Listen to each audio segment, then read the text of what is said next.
Prayers. Om Jnana-timirandhasya Jnananjana-shalakaya Chakshurunmilitam yena Tasmai Shri Gurave Namaha.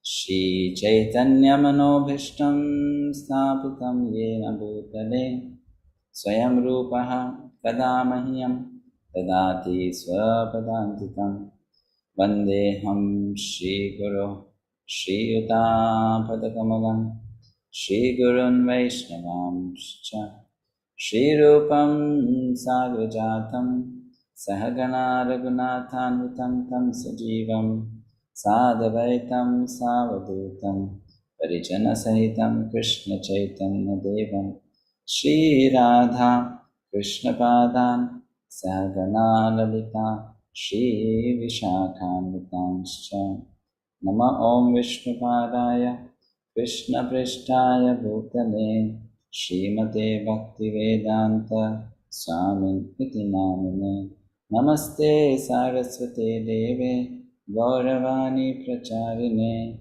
Nirvisesha Shunnavadi Pashatya Deshatarine Namo Mahavadanyaya Krishna Prema Pradayate Krishnaya Krishna Chaitanya Namine Gautashri Namaha.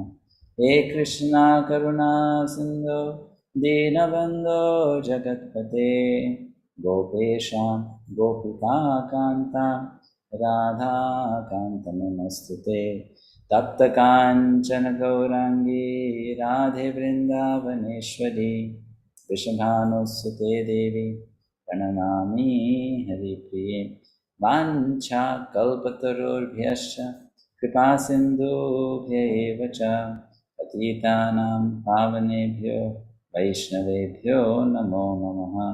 Jai Shri Krishna Chaitanya Prabhu Nityananda Shri Advaita Gadadhara Shivasadi Gaura Bhaktivinoda. Hare Krishna Krishna Krishna Hare Hare Hare Rama Rama Rama Hare Hare. Very happy to be with all of you once again to wonderfully spend the weekend discussing Bhagavad-gita. I hope you all are enjoying the course and are not lagging behind. You are running along with the course. So we started chapter 3 last week, Karma Yoga, discussed the first section of chapter 3. We would like you to kindly help every one of us revise from what we discussed last week, some points from chapter 3, some key points, and better if those points are coming from your memory, whatever you are able to recall. Okay, yes, let's start with Anik Mataji. You have to unmute yourself, please. Hare Krishna, Prabhupada. In the first two verses last week, we discussed about Arjun's confusion. So he says that if I'm expected to fight, then how do I'm expected to fight also, and at the same time, how do I not incur the sin from fighting? That is one of the points that we discussed. Yes, thank you, Mataji. Yes, Anju Mataji. So, Lord Krishna says that he has to actually perform Nishkam Karma Yoga, and that is better than the Jnana Yoga, because he wants a certain answer for him. He said, give me one thing, like what is the best for me. Yeah, tell me one thing. Decide yourself first properly, and then you let me know what is good. Should I fight, which is karma, or should I renounce, which is jnana? So he's saying there are two paths that you have shown to me. One is the path of fighting, karma, and the other path is of jnana. So you please tell me one thing which is the best. And don't tell me two things. That is confusing me. Thank you. Yes, Kavya Mataji. Hare Krishna Prabhuji, we discussed about the true symptoms of the saint. So the internal... Yeah, your voice stopped. Maybe internet. failure. Mahesh Prabhu. Yes. Hare Krishna Prabhuji, Bhagavan Shri Krishna told that when your heart is impure, you have to go to the lower platform of karma. And when your heart is pure, that is a jnana. Jnana is a higher platform. So anyway, we have to do work, but if it is lower, you have to start from karma and then go higher. Then when you go to higher platform, then you can give up the work, but they don't do because of other things. I mean, because they want to serve the society. So jnana is a higher platform. That was what was concluded yesterday. I mean, in the last section. Very good point. It's two levels. One is karma and jnana. If you are pure in heart, okay, you can renounce. So that's the qualification for someone to take sannyas, right? And if one's heart is not pure, then you engage in work as a matter of duty in order to purify the heart. Okay, take it. Tina Mataji. Hare Krishna, Prabhuji. Prabhuji, Krishna talked about religion and philosophy. Both should go hand in hand, and there should be an amalgamation of both the things so that for a better understanding of the spiritual path. Very good. Hand in hand. Philosophy and religion, hand in hand. Yes, practice. Yes, Kavya Mataji, you are back.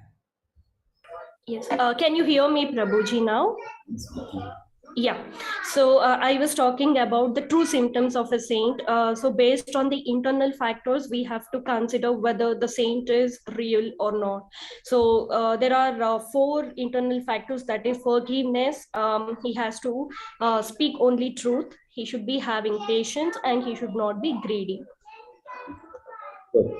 So the saint is identified by the internal factors. External factors. External factors can be actually shown off, not really, imbibing the principles behind those activities, just for the purpose of showing off, perform charity, perform sacrifice, do austerity, study the scriptures, like that, right? Okay, 3 more hands up, quickly. Which I am Krishna Mataji. Studied that it is to stop acting, to stop action, that will also bring reaction because of not working. Correct. Inaction also brings reaction. Inaction doesn't mean that no reaction. Yes, Dusha Mataji. Hare Krishna Prabhuji, Dandavat Pranam. Prabhuji, Krishna is telling that even for maintenance of the body, we need to work actually. So even if we have to maintain the body, not doing anything, that's not the solution. So even for maintenance, we have to work. But Arjuna tells Krishna that, that he is always confused. So he doesn't want to fight. So he's saying, I better become a bhikshuk. I'll beg, then work. So we also discussed that for a Kshatriya, it's not right to become a bhikshuk actually, because only the Brahmins can accept bhiksha. For a Kshatriya, his duty and dharma is to fight, basically. So this is what I recall. Execute his dharma and not the dharma of a Brahmana, right? Not accept the dharma of a Brahmana, which is that beg and in that way survive. No. And as you mentioned, for surviving, everyone should work. So there is a saying, even if a lion, who is the king of the forest, doesn't work and just keeps its mouth open, that some other animal will pop in and I'll eat, and I'll survive. It's not going to work. So even a lion has to make endeavor, hunt the animal, kill the animal, then eat the animal. So everyone has to work. Yes, Vasanti Mataji, last point. Hare Krishna Prabhuji, can you hear me? Yes. You taught us that we learned 3.3 yogi nam, that actually means nishkama karma yogi. That point you raised, and then you told us always we should refer to 2.39. There are certain points which we are to remember from the previous chapter also while learning the next chapter. So 3.3 goes with 2.39 verse. Okay, thank you. Thank you. Hare Krishna. So in the last verse, we will quickly first do our Mangalacharan.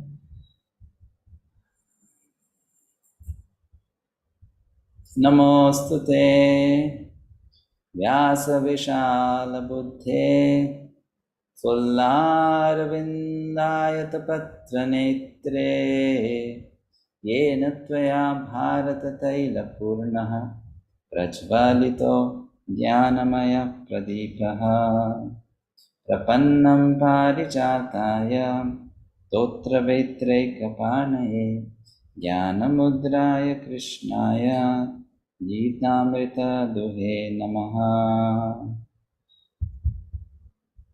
So in the last session, we discussed this verse of Bhagavad-gita 3.9. Yagyarthat karmano anyatra lokoyam karma bandhanaha tadartham karma kaunteya mukta sangaha samachara. Which means what? Work done as a sacrifice for Lord Vishnu does not cause any kind of bondage, whereas work performed otherwise leads to bondage, right? So this is the spirit of work that Krishna is trying to teach to Arjuna. You are a Kshatriya, fight for Vishnu, fight for Yajna. Don't change your occupation, don't change your profession, because it is valid, it's allowed, but then do it for the right cause, do it for the supreme cause. That's what is taught.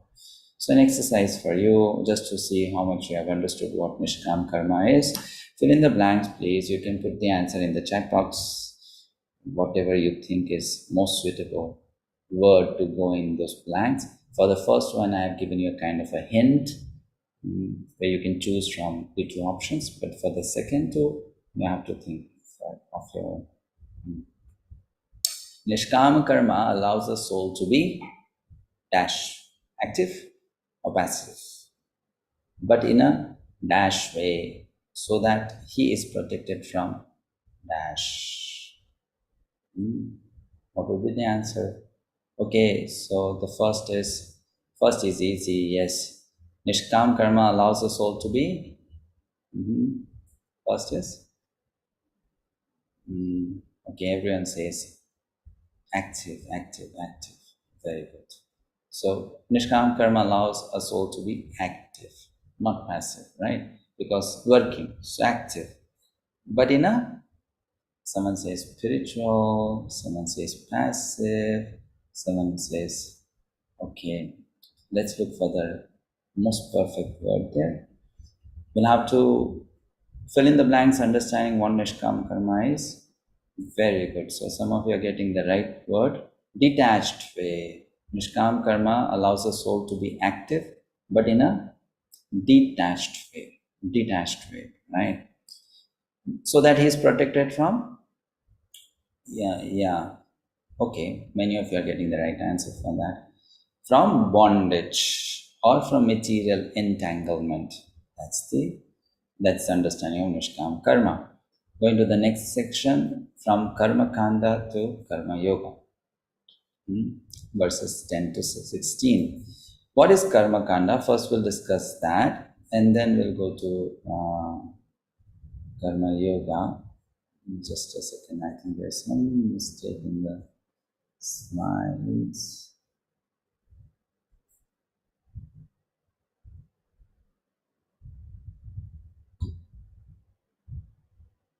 Okay, fine, yes. So the Vedas, it is said, the Vedic scriptures and their supplements, in total they have 1 lakh multiplied by 1 lakh verses, which means 10 raised to 5 into 10 raised to 5, which is equal to 10 raised to 10, which comes to 10 billion verses in the Vedas. Huge, right? That's a lot. 10 billion verses. That's a lot. Now, 99% of all those verses given in the Vedas, they belong to the section called Karma Kanda. 99% Karma Kanda. Why so? Because, very simple. Most of the people in this world are here to enjoy. right? That's why they are here, to enjoy. Everyone wants to enjoy. So enjoy means they have desires. And of course, they don't have spiritual desires, they have material desires. So the Vedas give us knowledge how to fulfill those desires. That section of the Vedas is called Karma Kanda. But fulfill those desires in a way that the desires are also fulfilled and you become purified as well. Which means it's a kind of a win-win situation. You fulfill your desires and you grow spiritually. Both. So that's why a major percentage of the information given in the Vedas is about that. You fulfill your desires by following Vedic instructions, perform sacrifices, satisfy the demigods, and you evolve spiritually. Okay, that section is called Karma Kanda.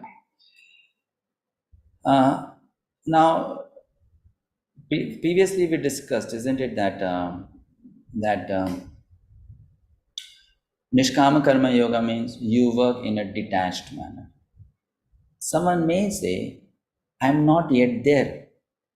I have so many desires and I cannot really be so selfless. I still have so much of attachment to the result of what I do, and I have a strong sense of belongingness to that. And it's very painful for me to share that with God or to share that with others. I would prefer to use all of it for myself.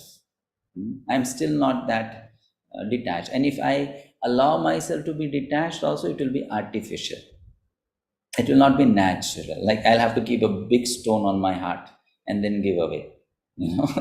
Like that. I won't be doing it very easily. So for such people, what is the way to grow spiritually? What is the way to evolve? They are not yet at the stage of Karma Yoga. So for them, there is a lower platform, and that platform is called Karma Kanda. Okay, a lower level called Karma Kanda. Because they are not yet at the stage of Karma Yoga. So for them, there is a lower platform called Karma Kanda. And from Karma Kanda, they can grow to Karma Yoga, the stage of Karma Yoga. And from the stage of Karma Yoga, they can go to the higher levels of Karma Yoga known as Nishkama Karma Yoga, working in detached spirit. So this Karma Kanda mentality, this slide is misplaced here, so we are not discussing that now. We are discussing this one. Now I have a question to ask. Why is that satisfying one's material desires by following the instructions given in the Vedas considered purifying, whereas simply satisfying material desires without following the instructions of the Vedas considered binding and hence spiritually degrading? See, in both the cases, one is fulfilling one's desires only. So why is it that in one case it is going to purify, in another case it is going to lead to bondage?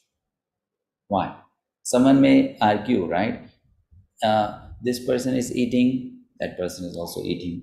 This person having a nice car, that person also having a nice car. This person is enjoying life, living a king size, that person also doing the same thing. So at the end, it's just the same thing. So why is that one person should be growing spiritually because of that and the other person should be going down? What is the reason? What is lacking in one and what is there in the other one, which makes that person grow? So you'll have to give the answer in a way, which principle is found here when I enjoy while following the instructions given in the Vedas? And how is that principle related to spiritual growth or spiritual development? I hope my question is clear, right? So think about it. Anik Mataji. I'm not very sure, but what I've understood when I went through the rest of the verses which we are supposed to read for today is that when we are following the Vedas and when we are doing the karma, that means we are pleasing the demigods who are responsible for our, our material life here. And because we are pleasing the demigods, that's why that helps us to grow spiritually in some way. Okay. And maybe over a period of time, we reach where we need to reach, but that's a very long path. I mean, that's what I understand. Good contribution. But my question would be, how would pleasing the demigods, who are anyway material beings, help me grow spiritually? Because the demigods are not the Supreme Personality of Godhead Krishna. But they are the ones, Prabhuji, who are carrying out the instructions of Krishna. They are the ones who are, his administrators. Representatives. Yeah, but still the point is, I am pleasing them only, right? So it has got connection. You are able to go in the right direction, but then it has to be concluded also. Finally, it will lead to what? So, Guru Mayam Prabhu. Hare Krishna Prabhuji. From the question itself, it is clear that if we follow the second one, it is related to the sense gratification. So we will be materially. Sense gratification is there in the first case also. But this one will be related to the fulfillment of the Lord. But in the fulfillment of the Lord itself, our fulfillment of the self will be there. No, I am not full satisfying Krishna. Karma kanda doesn't mean that you are doing any kind of devotional service. Karma kanda means you are just following the instructions given in the Vedas. It's not that you are doing bhakti. Karma, we are not discussing karma yoga. We are talking about karma kanda, right? Karma kanda means instructions given in the Vedas. You do this yagya, you get this. You do that yagya, you get this. You do this puja, you get this, right? That has got no relation with direct Krishna consciousness or bhakti. So, because that is also not sense gratification only. It's not that that person is not doing sense gratification. So what is that key point there which makes that person grow spiritually? Okay, fine. Others, a lot of hands up. Let me give those who seldom try. Achitanand Prabhu. Hare Krishna Prabhu, Pranam. In the second case, what happens if the person is he's enjoying material things? That will create the bondage for him, and he will degrade himself. The soul will. That is okay. I am saying why that will create bondage. But if the person is following the karma kanda, that will help him some way, and later. Understood, but why it will help him? That's the point. That is the point. That okay, this will lead to evolution, that will lead to devolution. But what is that there that if I follow karma kanda, because of that I will be evolving spiritually? What is there? What is the principle there? You have to look at the principle. Vindarani Mataji.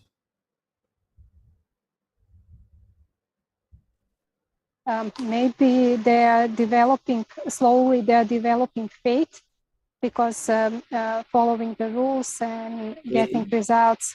Faith in what? Faith.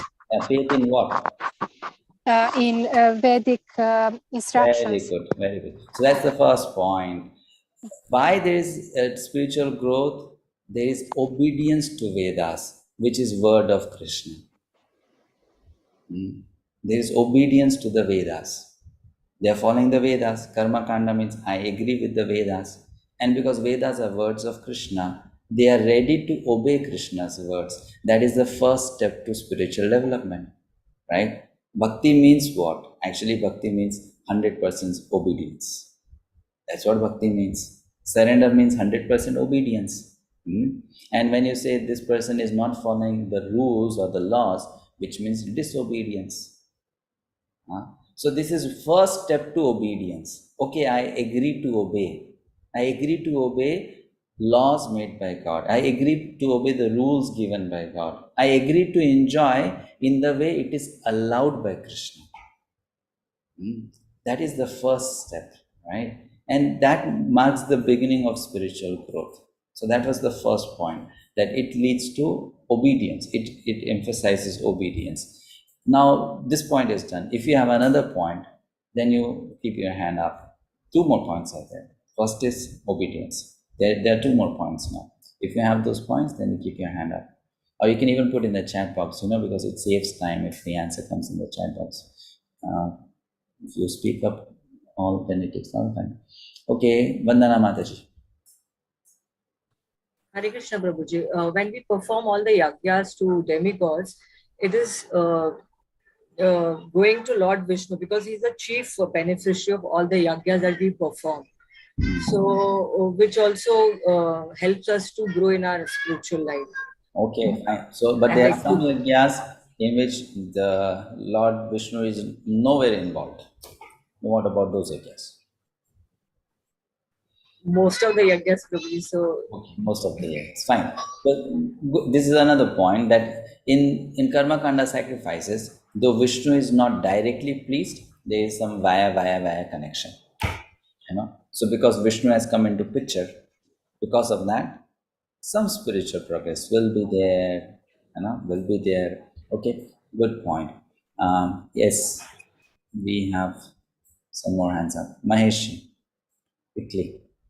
The Vedas are basically, all the karma kandas are based on the 4 purusharthas of our Sanatan Dharma, Dharma, Artha, Kama, Moksha. So they always believed that the sadhya is karma and moksha, and sadhans are dharma and artha. So with dharma and all these things, ultimate aim is to get moksha through these things. So person should not forget, because Vedas always believe that ultimate aim of the human being is that moksha. is fine. No, don't go into the explanation. I'm asking how following karma kanda will lead to spiritual development. Why? Because they are based on 4 principles, no? Dharma, Artha, Kama, Yeah, Moksha. that we discussed already. Like you said, Vedas, right? Obedience to Vedas. Now I'm talking about some other point if you have. Vedas is done. It's based on Vedas. So if I follow the Vedas, I'll have growth, spiritual growth. But some other point I'm saying, why? If someone argues with us, or we want to explain to them analytically, then what will we say? Okay, Kalpana Mataji. Cannot hear you. Did you unmute yourself? Hare Krishna Prabhuji, can you hear now? Yes. I think at least they have the knowledge that I'm not the one and all everything. I have to surrender into No, they somebody. don't have all this knowledge. Now they are at very low level. Okay, they just want something materially. Yeah, they just want to fulfill their desires, but they follow the Vedic injunctions, right? So how it will? If you have a different point, then only please try to contribute some other angle, right? Then Anju Mataji. Hare Krishna Prabhuji, by following Vedic injunctions, they are actually following the Varnashram Dharma, which is the Swadharma of the body. Okay, fine. Yeah, correct. So that point is done by following Vedas and following Dharma. Any other point, any other angle? Yes, Handit Mataji. Prabhuji, by the obedience of the Vedas leads to the purification of the mind. That purification of the mind finally makes us ready to receive the knowledge of Jnana Yoga. Correct. Good. Okay. That's again related to the Vedas. Rajeshwari Mataji. Prabhuji, I just said that by satisfying our desires in a religious way, those who are attached to it will be purified. Okay, that's fine. That is understood. But why will they be purified? That's the question. How will they get purified? That's the question. The result is already that this is going to happen. But why that will happen? What is the science? Pankaj Prabhu. Cannot hear you. Hare Krishna Prabhuji. Can you hear me? Yeah, Prabhuji, before enjoying the sense gratification, before doing, there are so many do's and don'ts and rules and regulations are involved that in each of everything, while collecting and while performing, before actual getting the sense verification, everything is dedicated to the Lord Vishnu. And by this means good. Fine. We are following the Vedas, so there is Vedic injunction, you do this thing, you don't do this thing, so follow the Vedas, it will lead to purification. It's all related to that. Any other point, any other angle is there? Sripad Ramanujacharya. Good. Prabhuji, at least we will be saved from doing the karmas, and that will gradually come to It's the related to Vedas only, correct? You follow the right law, so following the law. All right, I think almost all the points are coming close to that. There are two more things. First was that there is mood of obedience. The second is karma kanda means you don't enjoy unrestrictedly. You enjoy with restriction. So there is regulation. There is some kind of control, right? Karma kanda doesn't mean that, okay, karma kanda will allow us to do anything and everything. There will always be some kind of restriction. Even if someone wants to eat meat, then there will be 100 conditions. Then you can eat meat. Fulfill those conditions, then eat meat. So there is restriction. That restriction leads to, curbing the tendency that I can enjoy any way I like. So slowly, there is regulation. And finally, there is a development of this mentality that I can be satisfied, I can be happy only by making others who are above me happy. Here, those who are above is not referring to Krishna, but it is referring to the demigods. But at least one is getting that principle sinking in, that in order for me to be happy, I need to make my authorities happy. I need to make my superiors happy. I need to make higher beings happy. So what will happen? Now for time being, the higher beings are demigods. But as their knowledge grows, then they will understand higher than the demigods is Vishnu, higher than Vishnu is Krishna. So then it will be easy for them to accept the principle. If I make Krishna happy, I'll be happy. Okay, so these three things gradually develop in that person. Slowly. These three things develop by enjoying in a regulated manner as prescribed by the Vedas. Mood of obedience develops, regulation is there, control is there, and there is a dependence and tendency to make the superior satisfied. If I make that superior satisfied, I will also be satisfied. These are key principles to make spiritual advancement. Okay. All right. So, Karma Kanda. Sacrifices recommended in the Vedic literature for satisfaction of the demigods are a sort of inducement to the sacrificers to realize the existence of higher authorities. That is the only purpose. That don't think you are all in all. There are people above you, and you need to obey them. Right? That's the lesson that a person will start getting. That I'm not all in all. There are people above me, and I need to respect them. I need to listen to them. I need to follow rules and regulations. So this mentality will creep in. Okay, and that will help later in spiritual development. Such followers of the Vedas are called Karma Kandis. Okay. So this is the background setup that we did for us to properly understand the subject matter of Karma Kanda, which is going to now start from verse number 10, going to the verses for discussion. Verse number 10.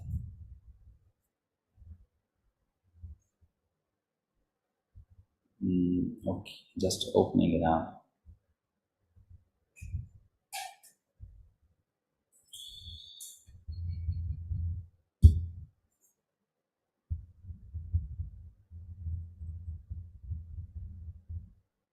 Okay.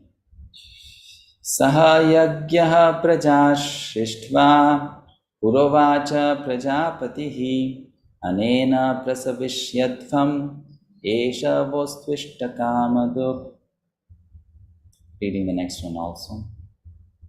Devan bhavayatanena te deva bhavayantu vaha parasparam bhavayantaha Shreyah param avapsyatha. Ishtan bhogan hi vo deva dasyante yagya bhavitaha tairdattana pradayebhyo yo bhungte stena eva saha. Yagya shishtashinas santo muchyante sarvakil vishaihi Gunjate te tvagam papa ye pachanti atmakaranat annad bhavanti bhutani parjanyadanna sambhavaha yagyad bhavati parjanyo yagyaha karma samudbhavaha karma brahmodbhavam vidhi brahmakshara samudbhavam Tasmat sarvagatam brahma nityam yagye pratishtitam. And last in this section, evam pravartitam chakram nanuvartayati hayaha aghayur indriyaramo mogham partha sajivati. So come to verse number 10. So from chapter 3 to chapter 6, Lord Krishna describes yoga as a gradual process. And Srila Prabhupada calls this process as yoga ladder.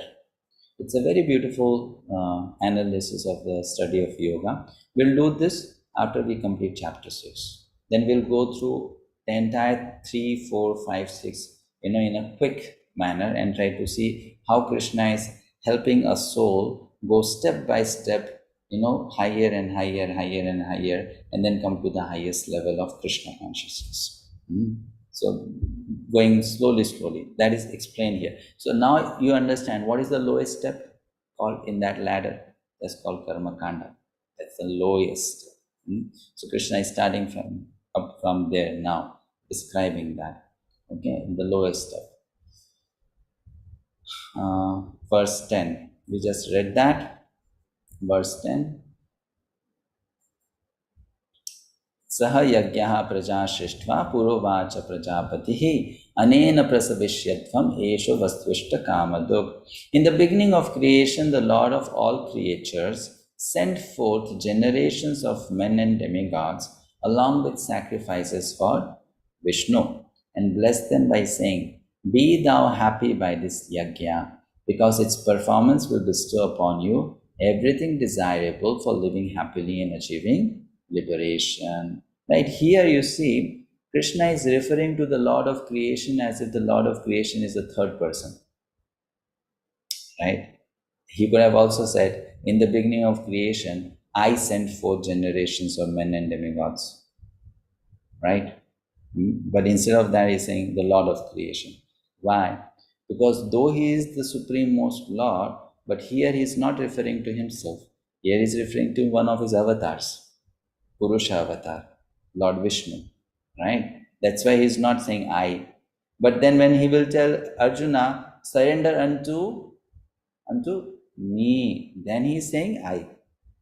To me means Krishna, right? But here he is referring to Vishnu. That's why he'll say Vishnu, Lord Vishnu, him, the Lord, but he's not referring to himself. Though they are the same, at the same time we know they're different also, right? So that's why he's referring indirectly, making indirect reference. Okay, read the slide. Someone can, let me call out the name. Purpose of creation. Okay, Arati Mataji, please read. Hare Krishna Prabhu. Purpose of creation. The material creation by the Lord of creatures, Vishnu, is a chance offered to the conditioned souls to come back home, back to Godhead. All living entities within the material creation are conditioned by material nature because of their forgetfulness of their relationship to Vishnu or Krishna, the Supreme Personality of Godhead. The Vedic principles are to help us understand this eternal relation. 3.10 purport. Hare Krishna. Thank you. So we'll further read this purport. Continue reading from this screen, Mataji. I'll just give you the other screen. Where is it? Yeah.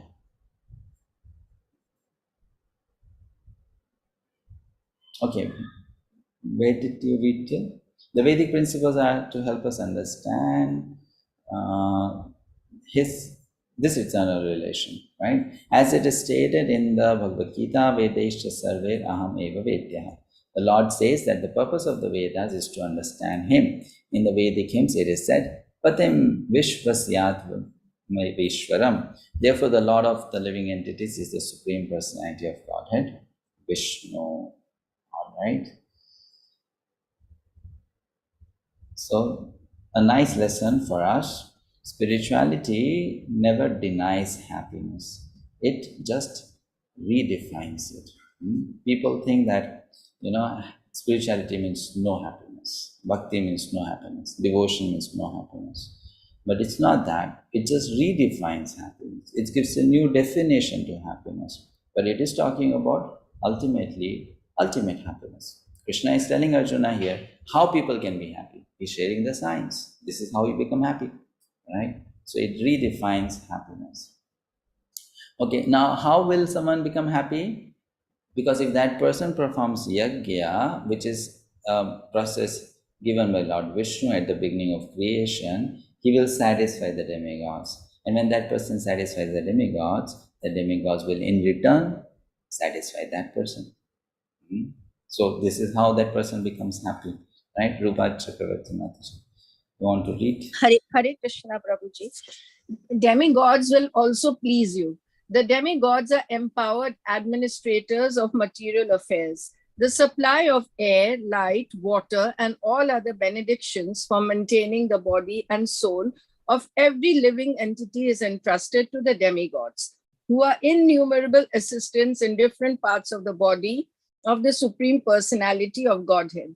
Their pleasures and displeasures are dependent on the performance of yajnas by the human being. 3.11 purport. Yes. So 3.11 is Devan Bhavayat.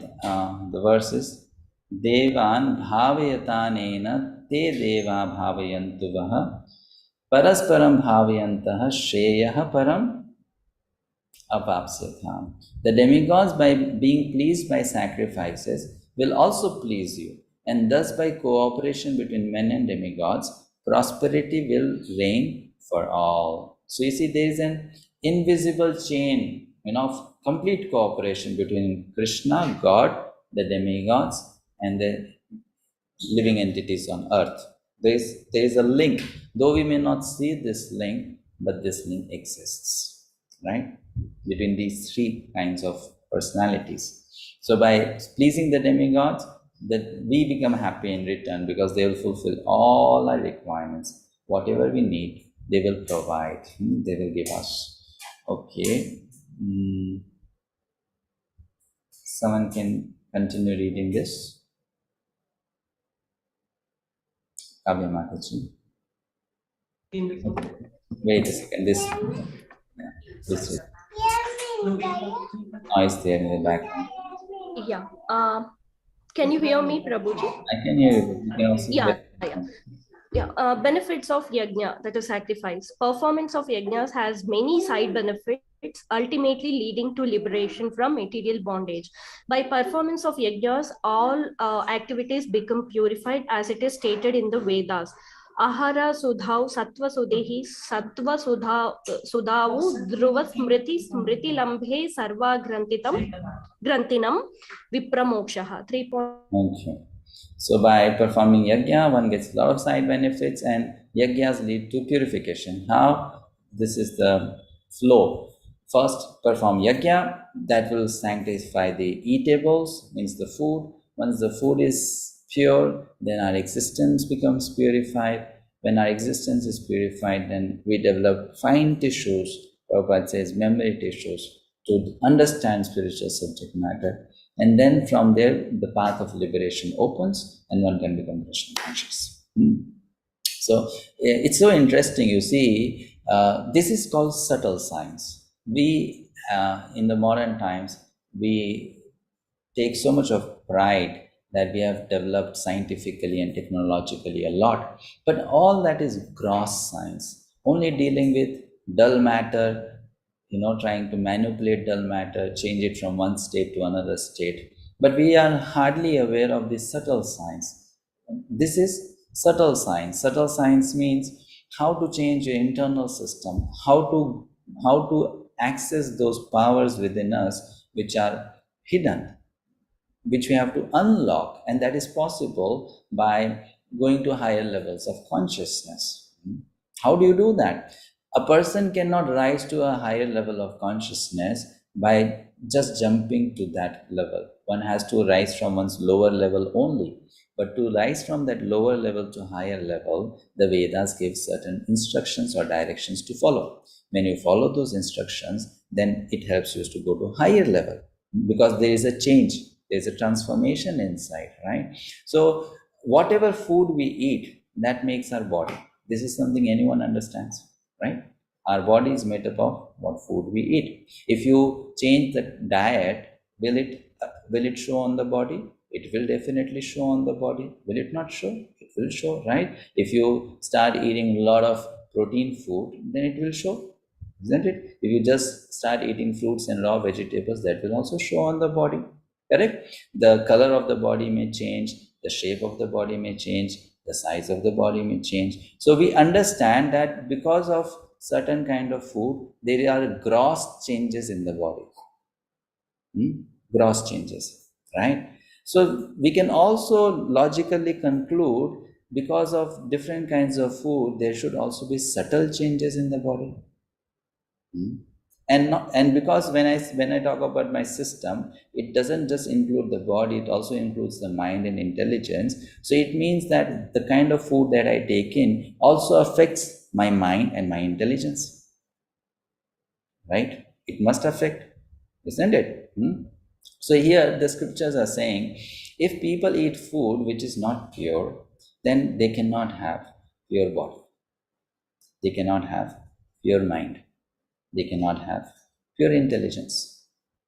And if they don't have pure mind and pure intelligence, then they cannot also understand certain subject matters.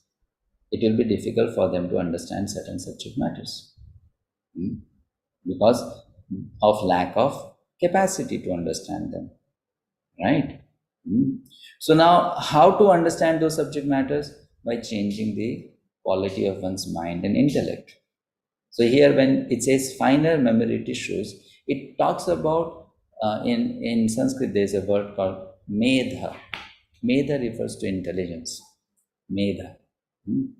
Now medha is not, okay, some people may call it as brain substance, like you have this much brain substance and this person has this much brain substance, right? So that brain substance is about how materially you can, manipulate data, crunch data, and understand data.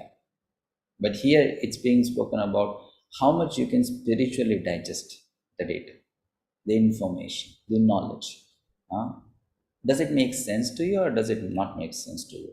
So we may have two people, one person, both of them are said, there is Atma.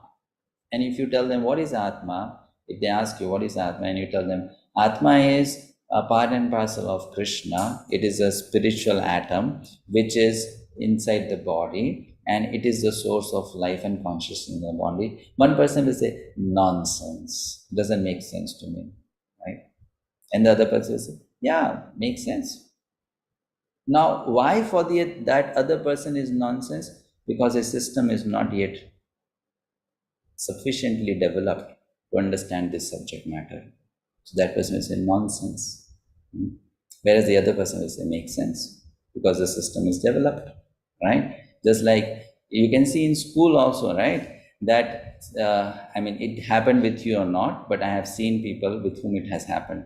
If they are given a very difficult mathematical problem to solve, they will try for a few times, and when they get frustrated, they'll throw the book. Nonsense, right? So the problem is not with the book, and the problem is not with the question, but the problem is with them, that they could not solve it. And instead of saying that I am not able to solve it, I am not able to understand it, they will say this book is rubbish, this author is rubbish, this question is rubbish, to hell with it, right?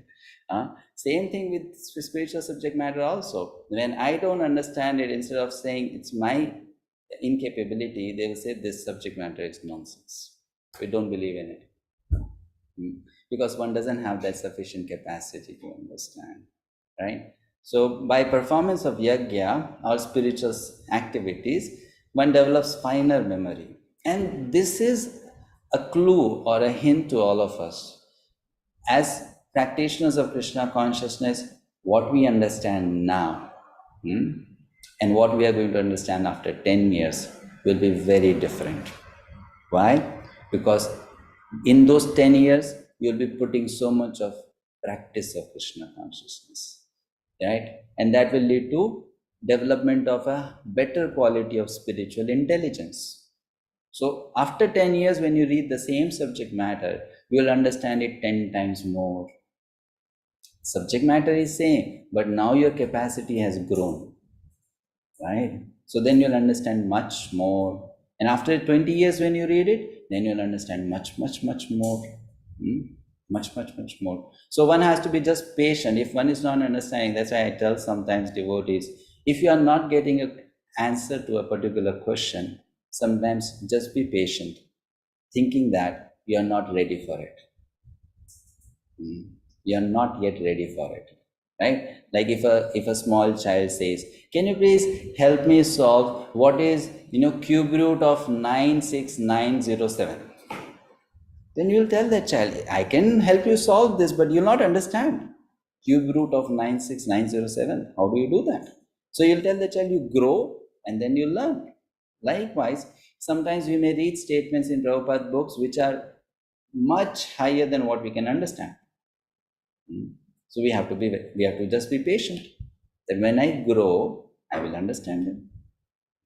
I'll develop the intelligence to understand them. I'm not ready for it now, right? So just wait, and with time one will understand. Time will reveal that. So this will lead to Krishna consciousness. That's the process explained here. Okay, next verse.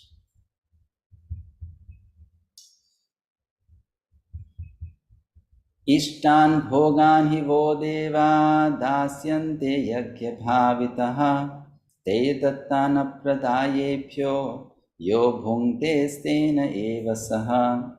In charge of the various necessities of life, the demigods, being satisfied by the performance of yajna, sacrifice, will supply all necessities to you. But he who enjoys such gifts without offering them to the demigods in return is certainly a thief. So if someone questions, why perform yajnas? Why bother satisfying the demigods?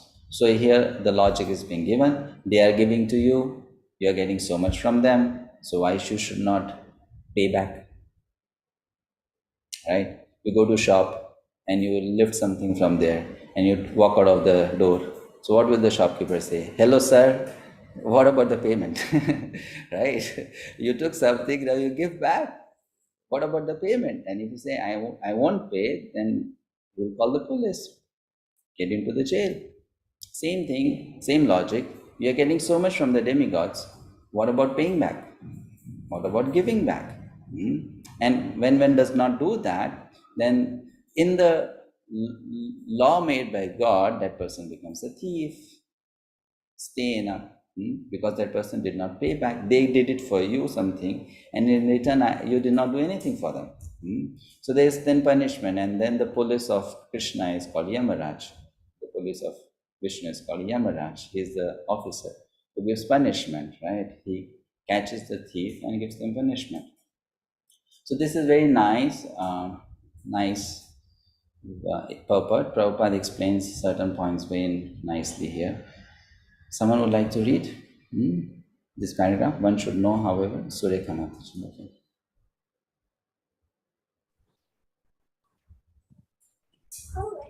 One should know, however, that all the necessities of the life that the human society requires are supplied by the demigods, agents of the Lord. No one can manufacture anything.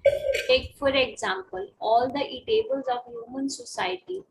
These eatables include grains, fruits, vegetables, milk, sugar, etc. For the person in the mode of goodness, and also eatables for the non-vegetarians like meat, non-veg, none of which can be manufactured by them. Then again, take for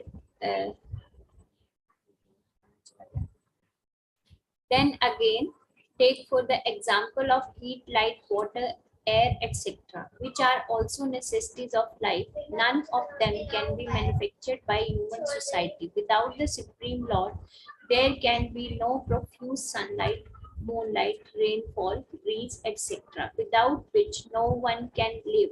Obviously, our life is dependent on the supplies from the Lord. Even for our manufacturing enterprises, we require so many raw material like metal, sulfur and mercury.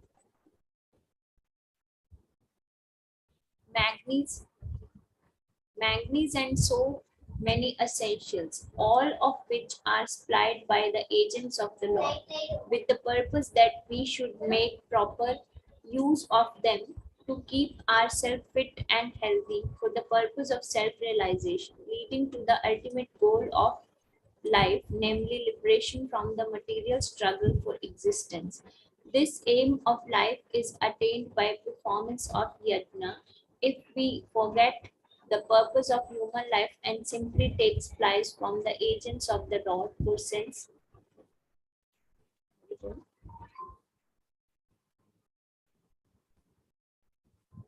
gratification and become more and more entangled in the material existence, which is not the purpose of creation. Certainly, we become thieves and therefore we are punished by the law of material nature. A society of thieves can never be happy because they have no aim in life. The gross materialistic thieves have no ultimate goal of life. They are simply directed to sense gratification, nor do they have knowledge of how to perform yajna. Lord Chaitanya, however, inaugurated the easiest performance of yajna, namely the Sankirtan yajna, which can be performed by anyone in the world who accept the principle of Krishna consciousness. Hare Krishna. Thank you. Okay, so we now give you a break, take 5 minutes break. Come after that.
Okay, welcome back.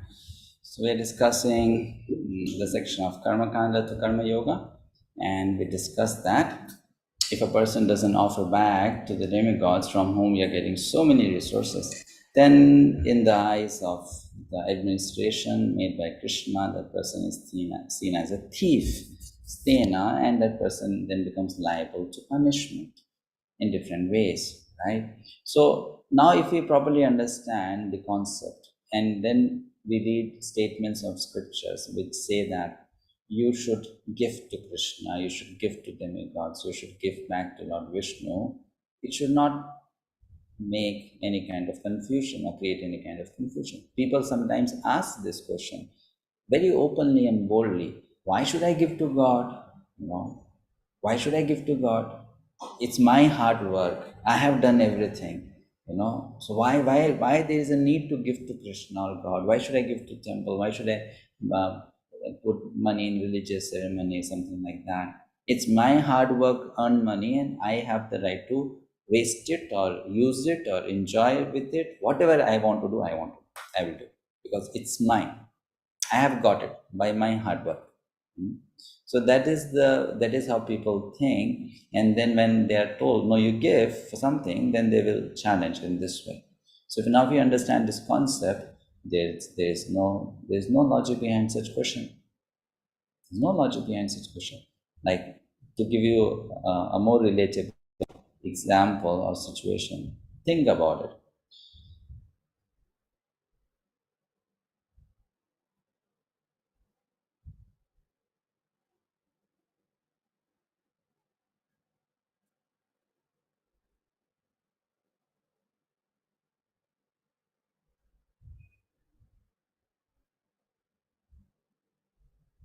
So is that ethical now?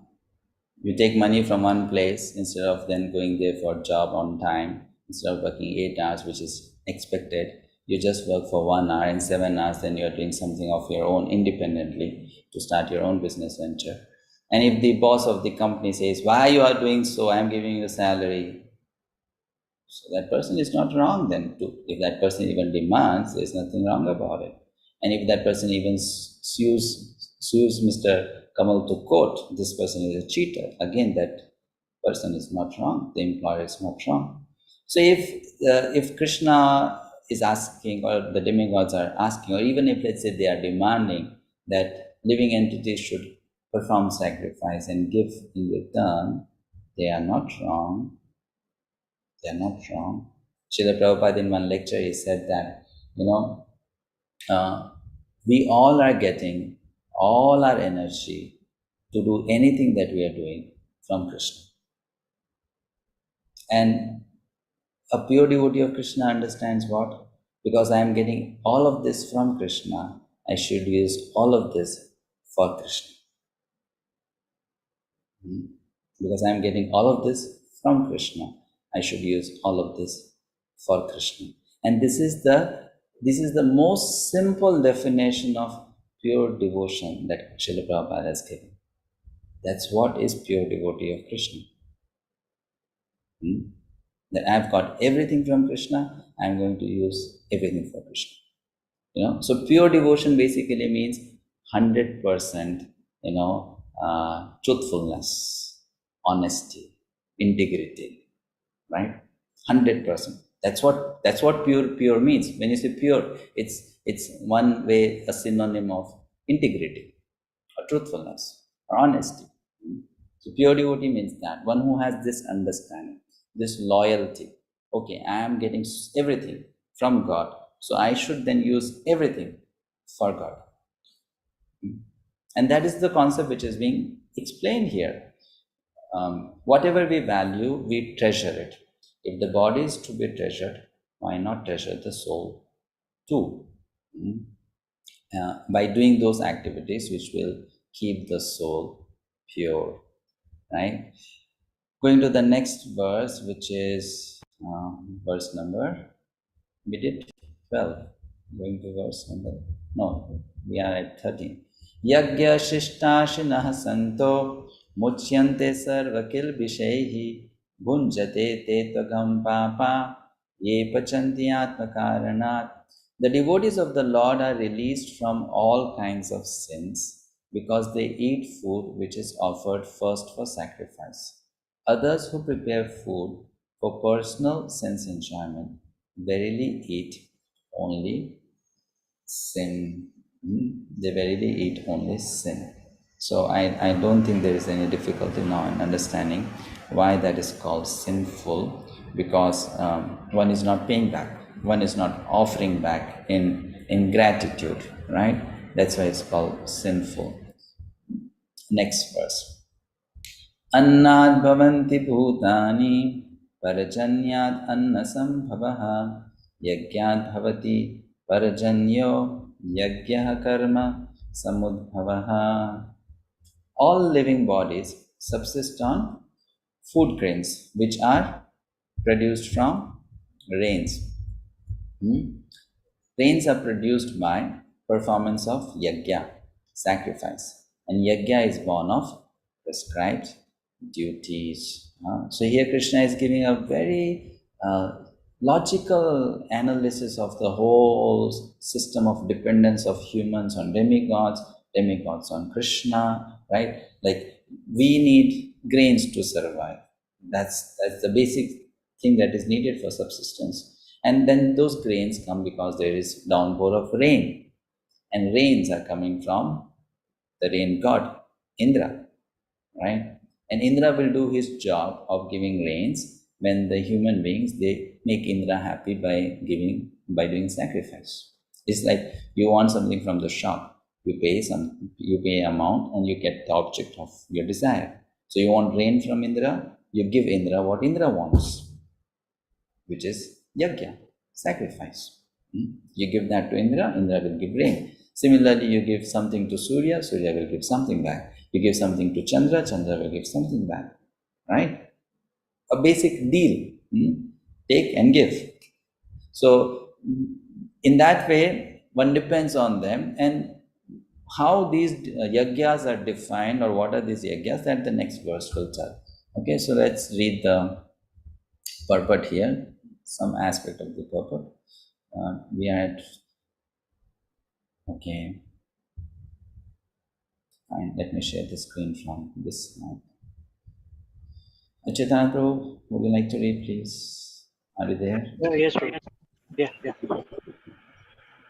Just a moment. I'm not able to see it. I'm still at cinema. Okay. Develop immunity. The devotee of the Lord who are in Krishna consciousness offer food to Krishna and then eat, a process which considers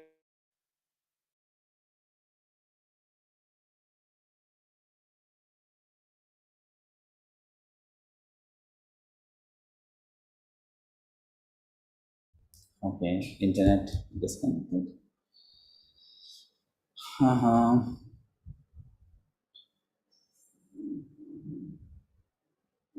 Yes. Hanit Mataji? Should I start from the beginning? Develop immunity. The devotees of the Lord who are in Krishna consciousness offer food to Krishna and then eat, a process which nourishes the body spiritually. By such action, not only are the past sinful reactions in the body vanquished, but the body becomes immunized to all contamination of material nature. When there is an epidemic disease, an antiseptic vaccine protects a person from the attack of such an epidemic. Similarly, the food offered to Lord Vishnu and then taken by us makes us sufficiently resistant to material affection. 3.14 purport. Hare Krishna. Thank you. So here in this verses, Srila Prabhupada gives us some very practical instructions related to food consumption. This is so simple actually, but this is at the same time so important for spiritual development to understand. People generally don't accept it very seriously. They think you have to make spiritual progress by doing a lot of, difficult things. But then here, spiritual life has been made so simpler and easy by bringing it down to the level of the simplest activity that we do daily, which is eating.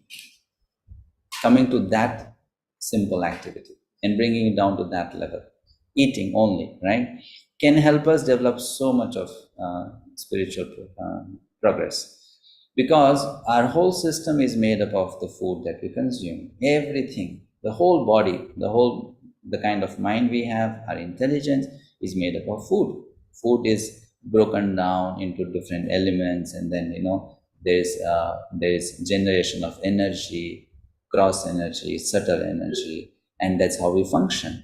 So Srila Prabhupada emphasized a lot on this, that devotees of Krishna, or any kind of devotees, people who are spiritualists, they should be very careful about what goes inside the mouth, to the stomach.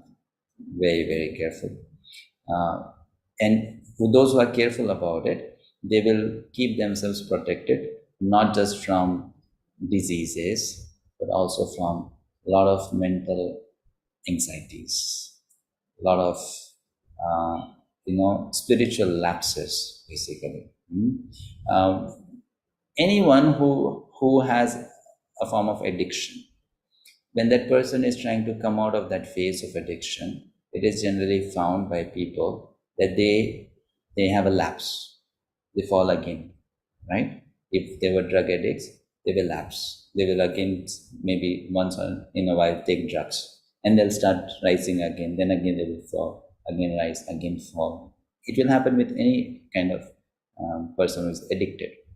So similarly, we have been materially sick for a long time, ages, millenniums. And when we are trying to recover from that disease, there are so many chances that we will have a lapse, fall back. And in order to not have that happen, we have to keep ourselves protected. And the way you do that is you try to avoid food which is not good for spiritual health. Making it very clear about it. One should very strictly adhere to this principle. It's one of the simplest thing to do, but one should strictly adhere to that. Because the more pure food we take in, the more will be our capacity to do other things purely. Because we'll develop those pure senses, pure mind, we'll develop pure intelligence, and everything else we do will get multiplied.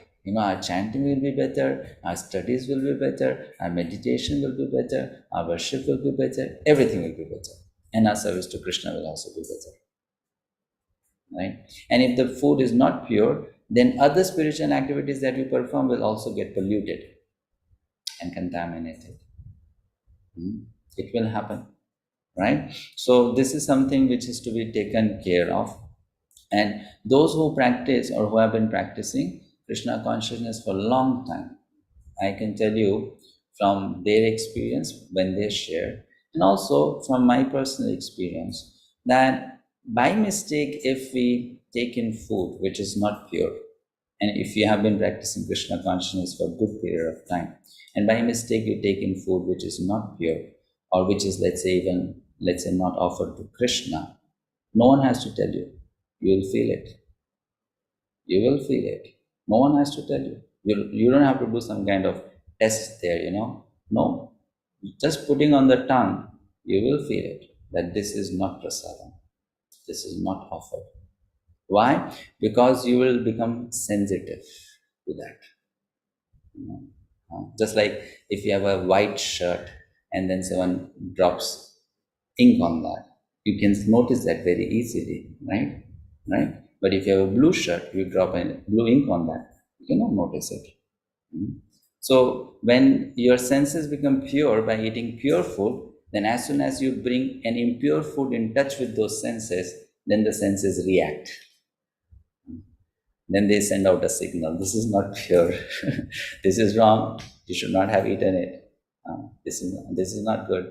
So one will be able to feel that. One can find that. And those who are very sensitive, they can not just even say whether this is pure or not. They can eat the food and they can even tell what was the consciousness of the cook who prepared this food. Whether that person cooked in good consciousness, a lot of dirt was there in the mind of that person who cooked this food. Because if the mind of the cook was dirty, your mind will become dirty. And then you will come to know this dirt came from the food and that came into the food from the cook. So that's how it's there, right? So this is a big science actually, and it works like that. You will experience it. You will experience it. If you want to do an experiment, or some people want to do an experiment, just do it. Cook halwa, divide it into 2 parts, offer 1 part to Krishna and other you don't offer to Krishna. And then you give to someone, any new person whom you have not told that this is what you have done, and ask that person to taste. That person will say, it tastes little different. What is that? So this works. It definitely works. It's a big science, and we should, that's why, offer food to Krishna and consume. That will help purify. Okay, we have some hands up. Govardhan Prabhuji.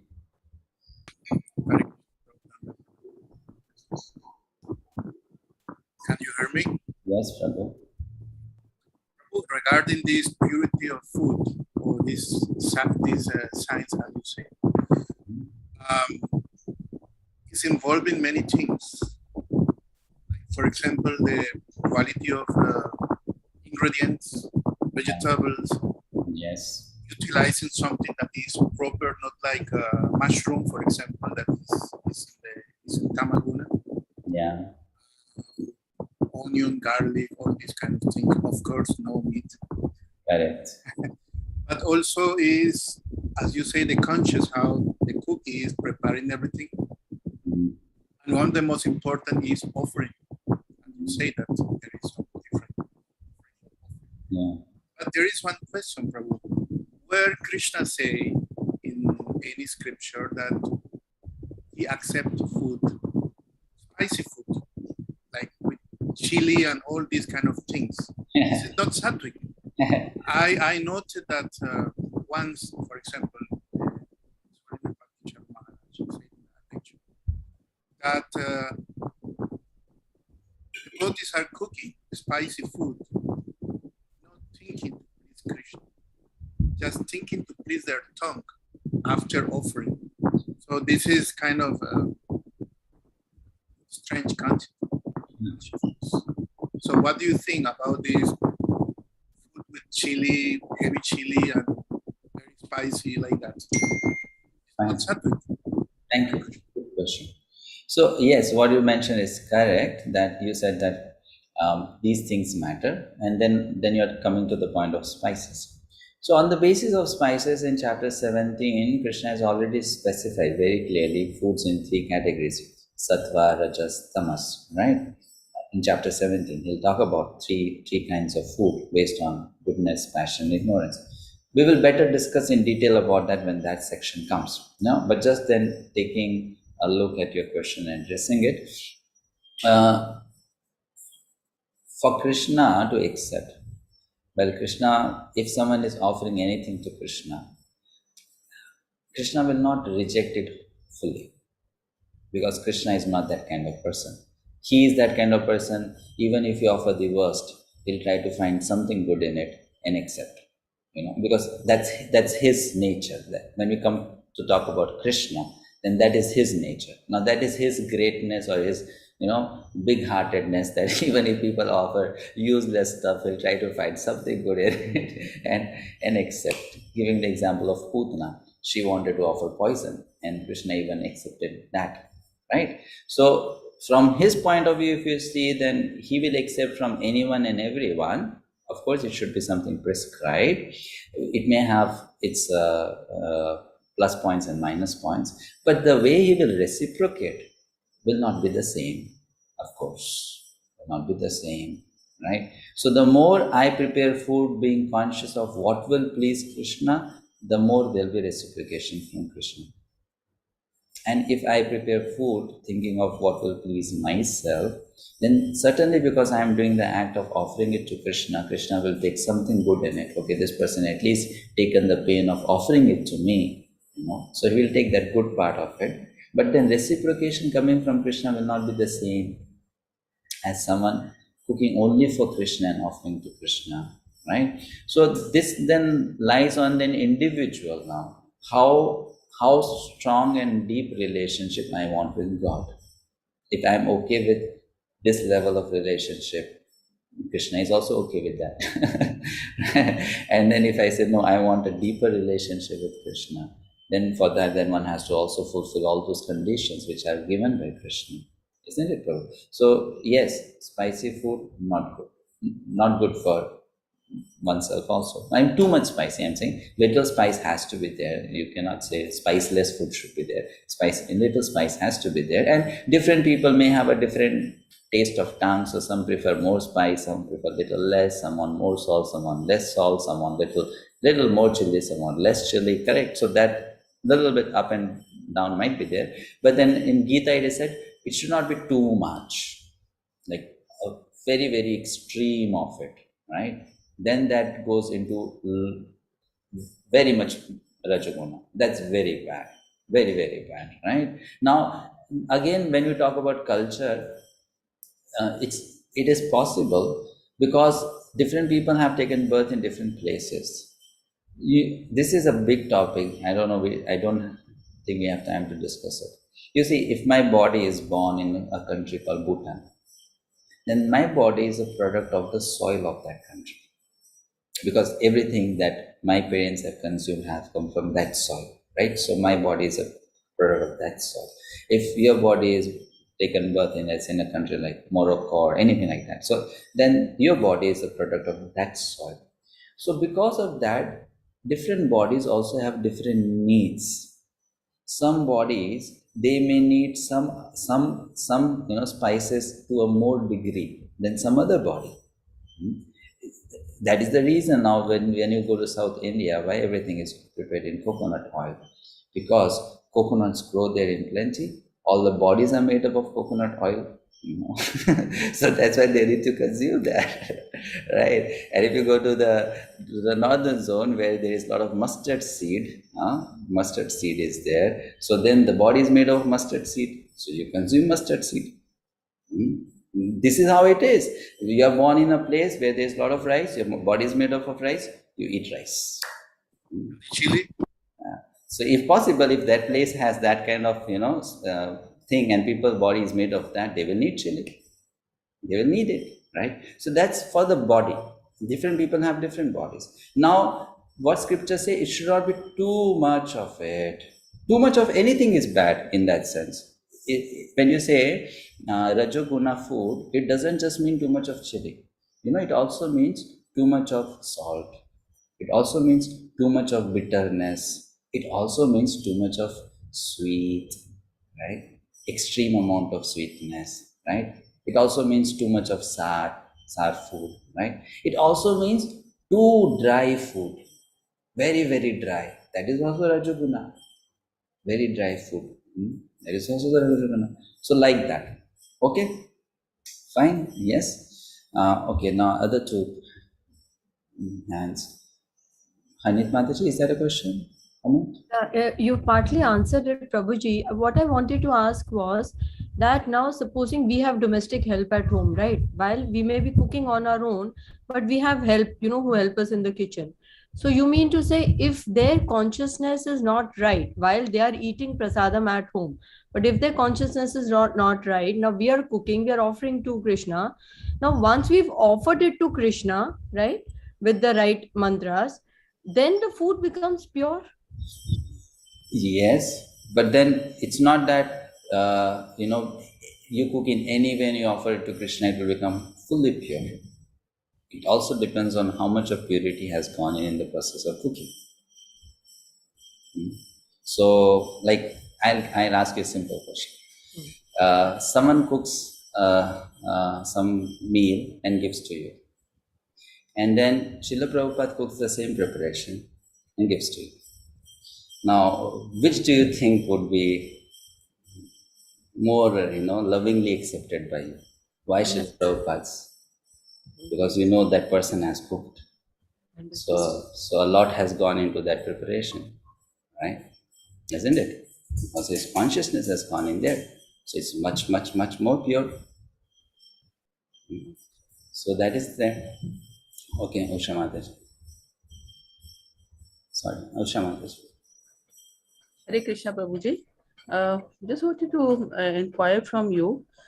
Suppose you have children and children order outside food. Sometimes, generally, what we cook is basically when you are cooking, we are also chanting the Maha Mantra, so it gets more purified. But how can you advise me? What do we do for the food which is ordered from outside? Do we offer to Krishna? Or how do we get about? That's one. Another thing is when you are traveling outside, you have no control but to eat outside food. So how do you guide me on that, or guide us on that, Prabhuji? Now you see, first of all is that not everyone does that. Now when you talk about me, I don't eat outside food, right? So it's not that everyone eats outside food or everyone has to eat outside food. It's not necessary also. And I would say it's not even a big problem. When you travel, carry food with you, right? It's not that difficult. Previously, people used to take journeys which were like 2 days long, 3 days long, and still they carried food. Nowadays, we hardly take such journeys. If we have such a long journey, we go by flight, right? And which just takes a couple of hours. So it's not that it has become a serious problem in one sense, And just carrying 1 or 2 meals with you, I don't think that should be a problem, right? It won't add to your baggage so much, right? Isn't it? How much one will eat? 2 kilos of parathas? No.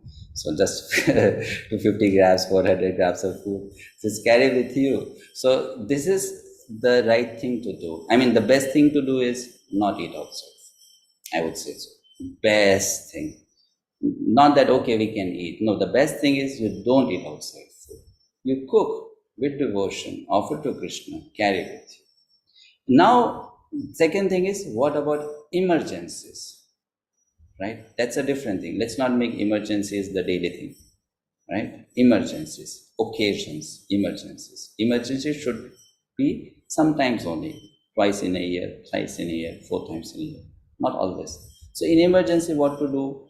So again, now in an emergency situation, I have to take food from outside. Then I take food which is relatively less polluting in nature, less contaminated in nature. Which means what? Take fruits, take milk products, right? That kind of food. Depend on that, use that, rather than eating food which has been cooked by people and they've put in a lot of their consciousness into it, the kind of utensils they have used, the kind of people have cooked that food. A lot of their mind has gone into it. So don't go for those preps. Go for these other preparations, which will be less harmful to my consciousness. Go for that, isn't it? So that can be done. And even that should be consumed by offering that to Krishna within one's mind. Within one's mind. One should offer it to Krishna. One should chant the holy name, Hare Krishna Maha Mantra, and one should take, right? But then this, as I said, this should not be a routine thing, okay, right?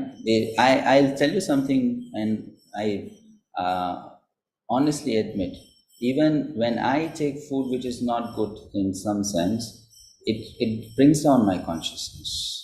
It affects my thinking, you get bad dreams, you get unwanted thoughts, it affects your chanting, it affects your meditation, it affects.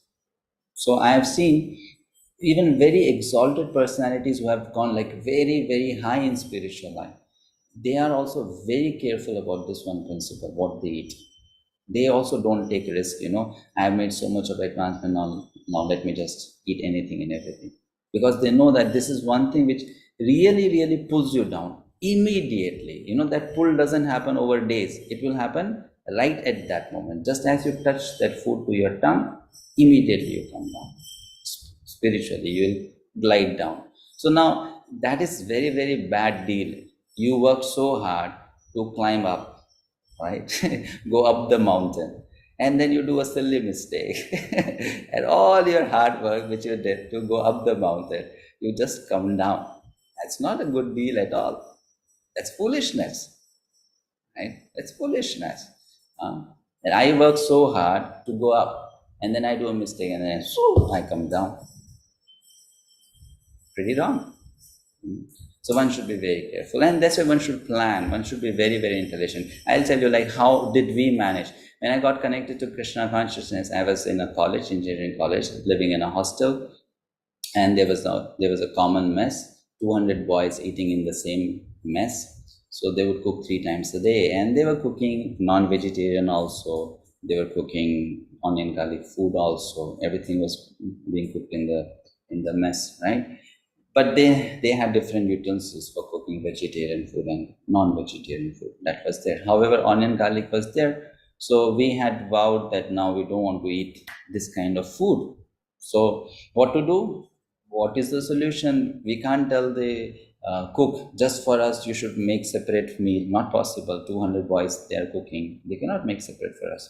So then we came up with a solution. Chapati does not have onion garlic, right? Rice does not have onion garlic. Now only 2 things will have onion garlic. Which are they? One is dal and the other is sabji. 2 things will have onion garlic, right? So now I studied in Gujarat. So we got 2 kinds of dal. One was Gujarati dal and one was normal dal.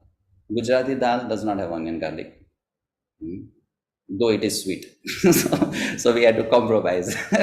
So it is sweet and it doesn't have onion garlic. So dal also done. Now the 4th thing is left, which is sabji. Sabji has onion garlic. So we told that person, you don't put onion garlic in the beginning. You put onion garlic at the end. When the sabji is prepared at the end, then you have to put, chop. Then you take onion garlic and then you put. You don't cook onion garlic. So just do us a favor. Before you put onion garlic at the last, 2 bowls, you remove. 2 bowls you keep, one for me, one for my friend, right? That's all you do. And he agreed. He agreed to do that. For 1 year, they did that for us. We just had to approach with a solution to them. And they did. So we have to find a way how it can be done. And we will be able to do, right? We'll be able to do. Okay, so we'll stop. As I said, money and food is always the subject matter of interest. And the discussion can go on for long time. So we move on to the next slide. Now, I know what yajna I have to do. What is prescribed yajna for me? So that is given in this verse. Karma brahmodbhavam vidhi brahmakshara samudbhavam tasmat sarvagatam brahma nityam yajna pratishtitam. What is yajna? How would I come to know? From the Vedas, the scriptures. The scriptures will tell us what is yajna. And what is yajna? Is yajna only making a fire pit, putting some firewood inside, putting some ghee, lighting the fire, chanting the mantras, swaha, swaha? That is yajna? No. Every single instruction given in the scripture, if you follow that instruction, that act is called yajna. That act is called yajna. Every single thing. Which means getting up early in the morning, taking a bath is also yajna. Brushing your teeth is also yajna. Right? Offering pranams to the Supreme Lord is also yajna. Going to job, traveling from one place to another is also yajna. Everything is yajna which is given in the scripture. Everything. Which means what? Everything is a sacred act. Every single thing is a sacred act. And how do I know about those acts or activities? Refer to the Vedas, study the Vedas. The Vedas will give you the direction. That's the point. And the Vedas have come from Krishna. So just like in a company, who will decide? In this company, you are supposed to do this. The boss, the owner. So Krishna made this creation. Krishna made us. Who will decide what are we supposed to do? Krishna. And where has he given all that? In the Vedas. Right? You do all these things. This is what we are supposed to do. That he has given.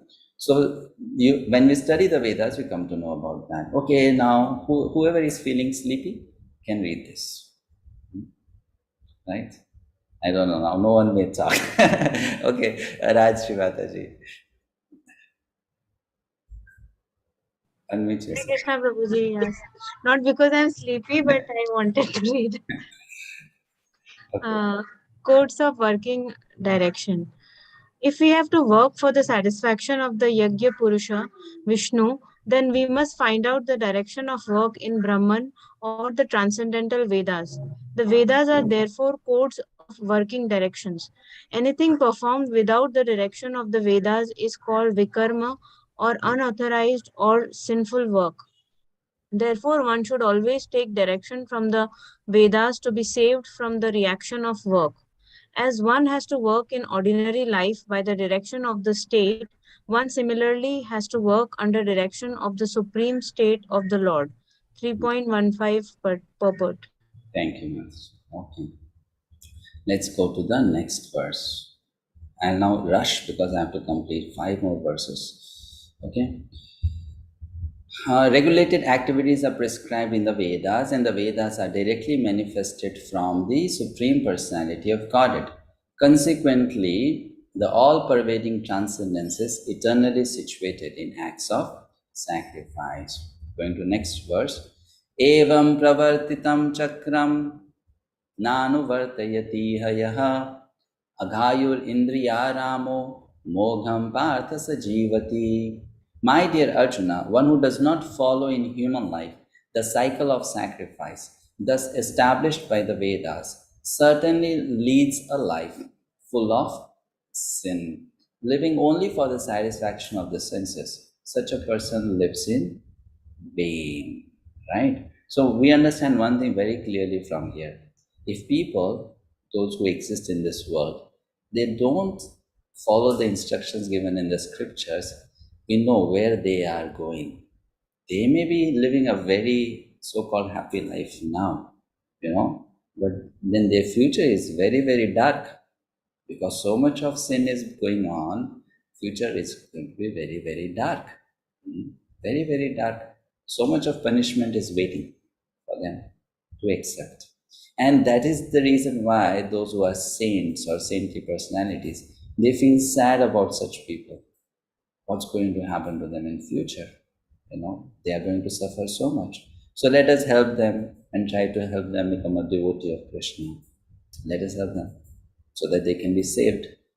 Otherwise, they will have a hard time in future. Right? So this is explained. With this ends this section of Karma Kand to Karma Yoga. Now Arjuna may say, Krishna, fine, you are telling me all these things, but actually I don't have any material desires. So why should I work? You are saying if you have material desires, you work.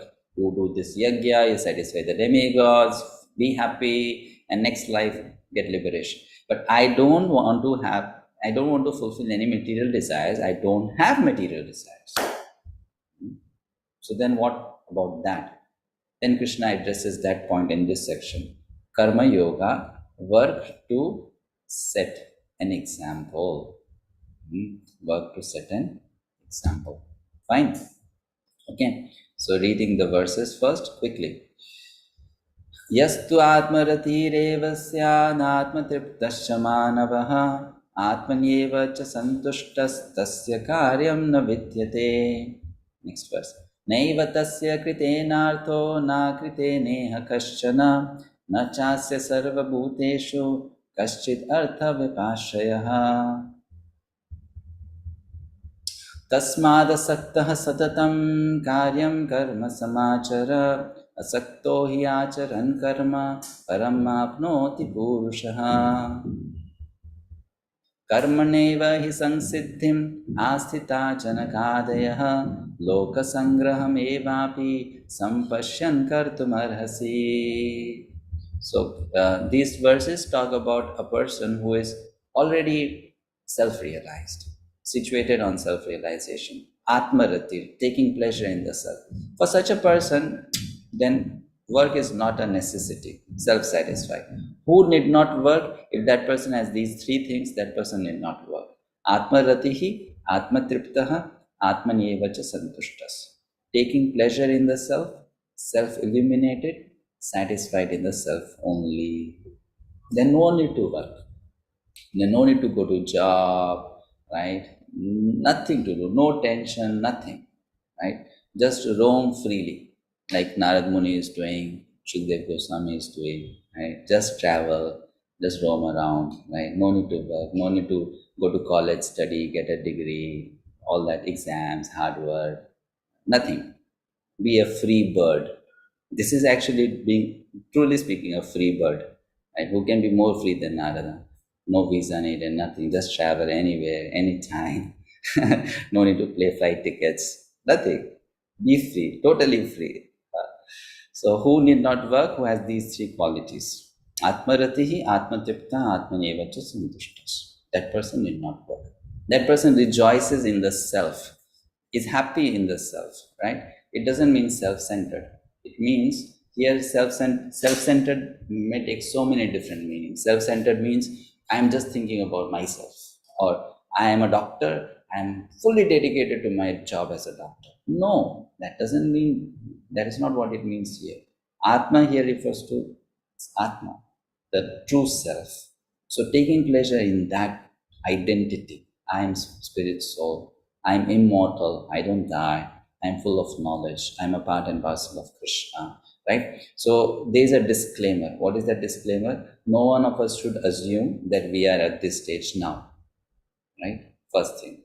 Second, no one should also think that, okay, in 2 days I'll be there. Right? This is the stage of self-realization, which is a very high stage. So in that stage, one can think like this. So what is self-pleasure here? What does it mean? It means not there's some kind of self-pride. Self-satisfaction is not due to self-pride, but due to association with the most satisfied, the most joyful. Why that person feels happy? Not because, oh, I am a proud engineer, I'm a proud Indian, I'm a proud this, I'm a proud that. Not because of that. That person feels satisfaction and joy because of a direct association with Krishna, connection with Krishna. Krishna is fully happy. And when you are with happy people, you are also happy.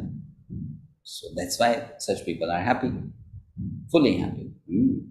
So that person need not work. Such a person need not work. No duties. But for Arjuna, something else is prescribed, right? Someone please read this. Okay, wait a second. We have to cover some shlokas also in between. Next, 18. नैव तस्य कृतेनार्थो न कृतेनेह कश्चन न चास्य सर्वभूतेषु कश्चित् अर्थविपाश्रयः.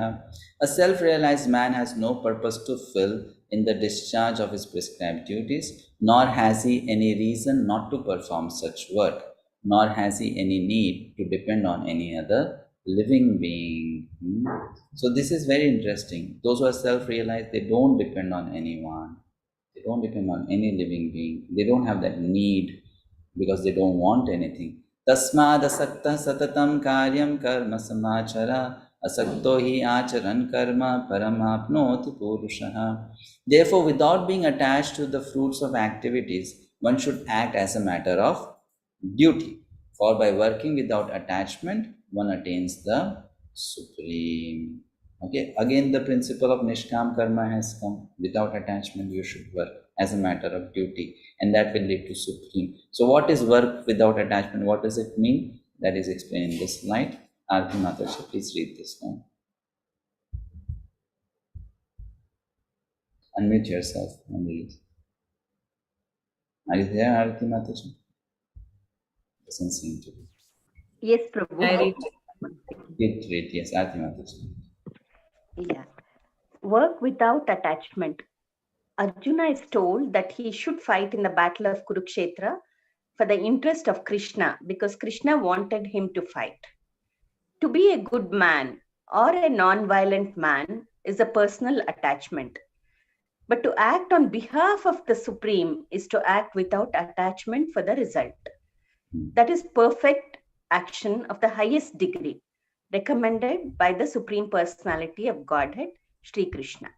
3.19 purport. Correct. So this is called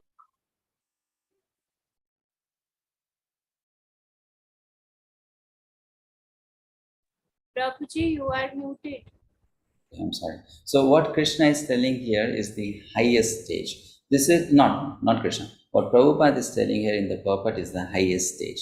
This is not what Krishna is talking to Arjuna at this stage. Krishna is suggesting something lower, but this is what Prabhupada is telling as the highest. That Krishna wants Arjuna to fight because Krishna wants it. So at that stage, there is no attachment to what I like, what I don't like. At that stage, it is, okay, Krishna, you want this? I do it. Whether I like it or I don't like it, I do it. Why I do it? Because I love you. And for you, I do it. Isn't it? Right? If you love someone, then you sometimes let go what you like. Right? You let go. Because you like that person. So you say, okay, you want to order dosa? I am not in the mood to eat dosa. But if you want to eat dosa, we all will eat dosa. Fine. Right? Let's go for that.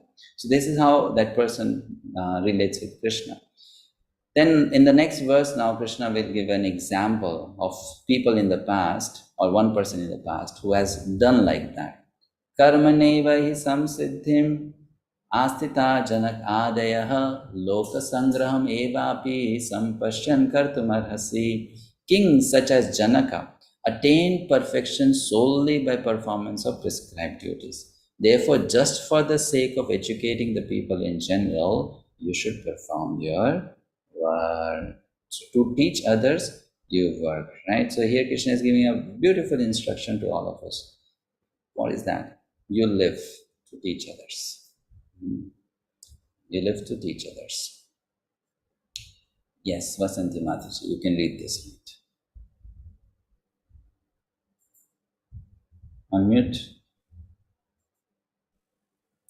Hare Krishna, Prabhuji. Can you hear me? Yes. Live to teach others. Kings like Janaka were all self-realized souls. Consequently, they had no obligation to perform the prescribed duties in the Vedas. Nonetheless, they performed all prescribed activities just to set examples for the people in general. Although one who is situated in Krishna consciousness may not have any interest in the world, he still works to teach the public how to live and how to act. 3.20 purport. Thank you, Prabhuji. Yeah, so this is a good instruction. Sometimes we may not like to do things and we may not even have to do those things, but then we should just do those things to help others because they need to, right? Like, have you seen this happen? Sometimes you as a mother or father don't want to do something, but just to make sure your child does it, you also do it. Right? Because you want the child to do it. So you also do it, just to teach the child. That's a kind of an inconvenience to oneself many a times. But then you take that inconvenience, isn't it? Your stomach might be full and then you tell the child, please eat, and I am not hungry. Then you say, okay, you eat, I will also eat with you. You give company to the child. Though you don't have to eat, but you give company to the child because then the child will eat. Like that. But then that can be done by whom? Only when you have sufficient love for the child. Likewise, we can live to teach others only when we have sufficient compassion for others. Otherwise, we can't. Otherwise, that will become a burden.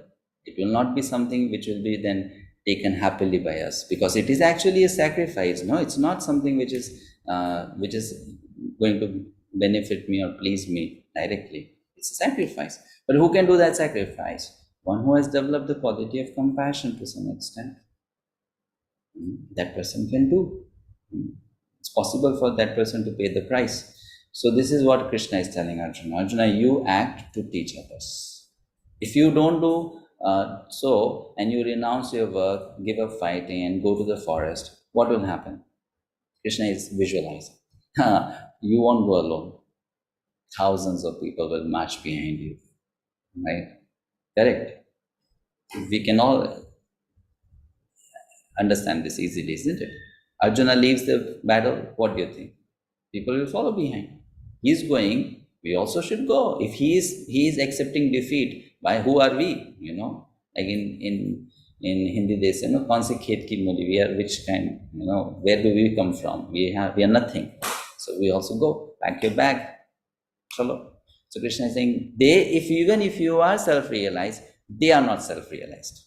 So to show them the right path, you fight, you work, you do. So this is important, very, very important. Okay, we'll stop here. Any questions or comments? There was a question, I think, in the chat box. I missed it. Prabhuji, when Gita was spoken 5,000 years ago, the food must have been very different from what we consume now. Well, I don't know about the menu that people followed those days. I don't know, right? But certainly food was different, at least in terms of quality. Preparations might be similar. I mean, in those days also people must be eating roti, sabji, dal, because these are all eternal preparations, you know. Krishna eats them in Golok Vrindavan. So this must be going on in those days also. Samosa, kachori and all that stuff. I don't know about pizza and lasagna and burger. But about these other preparations which I mentioned before, that these must be the menu list those days also. But quality wise, yes, food was very different in terms of quality. Next question. Sorry, Prabhuji, you said something. Ice cream. Possible. Actually, ice cream might have also been possible. Some other way of doing it. I don't know. Can't say. What if somebody who is not devotee cooks for you? Mother or friend who are vegetarian and they want to make something for you. Now, who is that? It depends. If it's your mother and she is making vegetarian meal for you out of love, accept it. Because she's your mother. Right? Even if she's not a devotee. You must accept.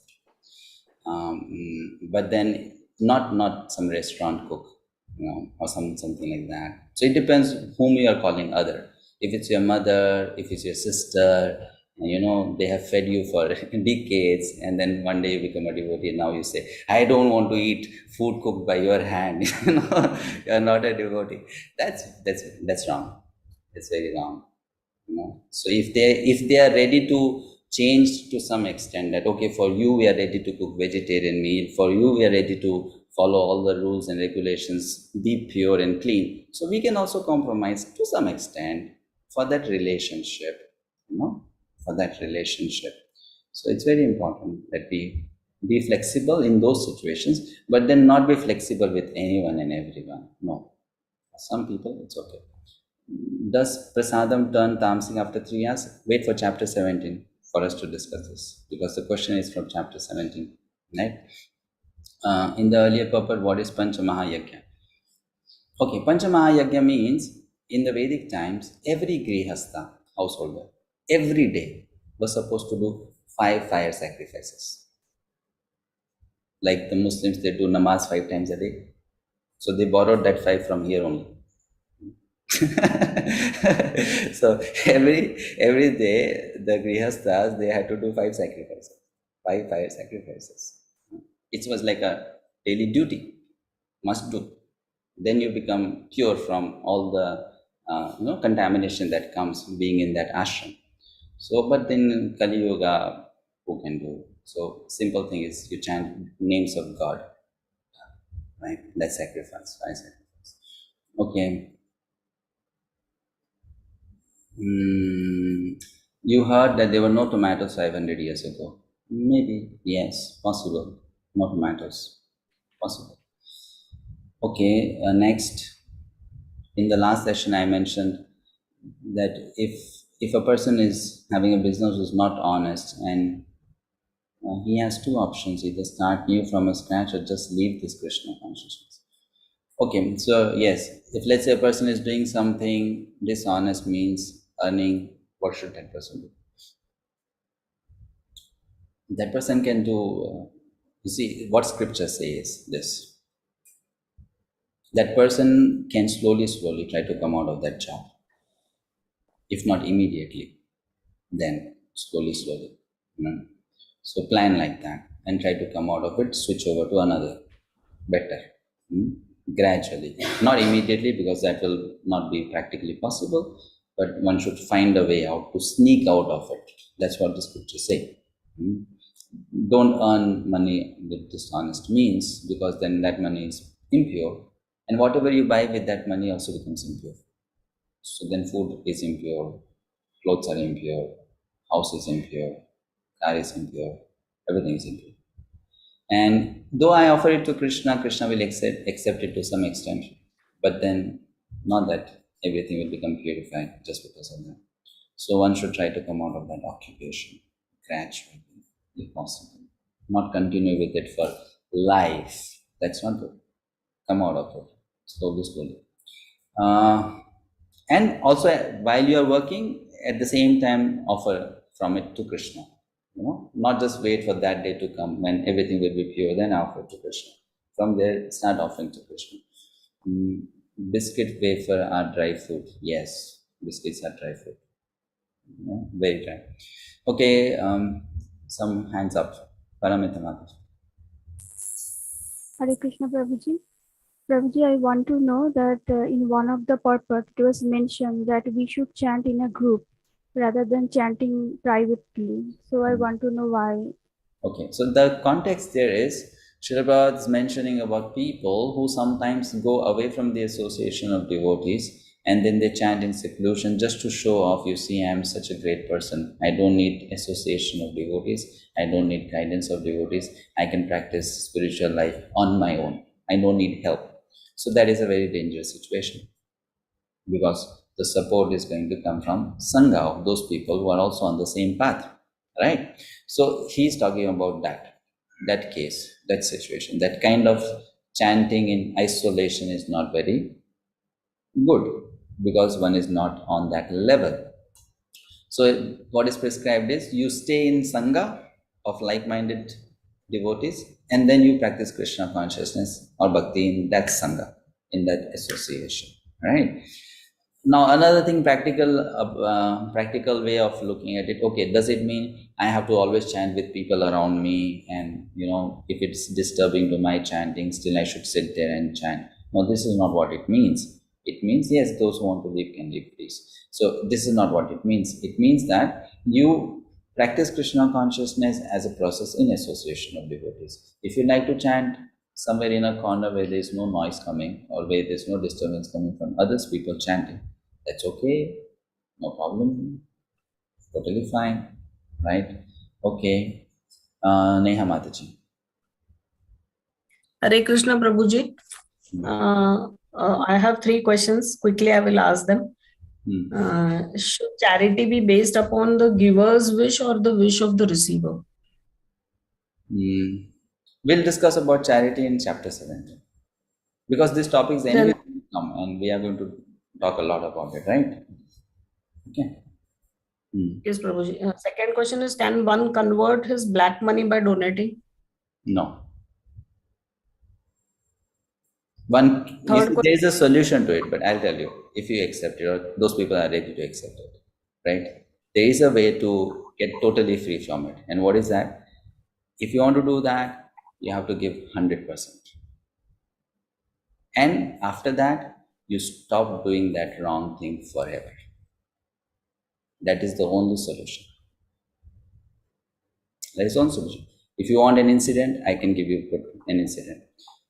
In the life of Srila Haridas Thakur, a great Vaishnava, we come to know about this incident that a king sent a prostitute to him, to Haridas Thakur, to allure Haridas Thakur. So that prostitute came at night time. She was trying to, attract the attention of Haridas Thakur. And Haridas Thakur told her, you wait.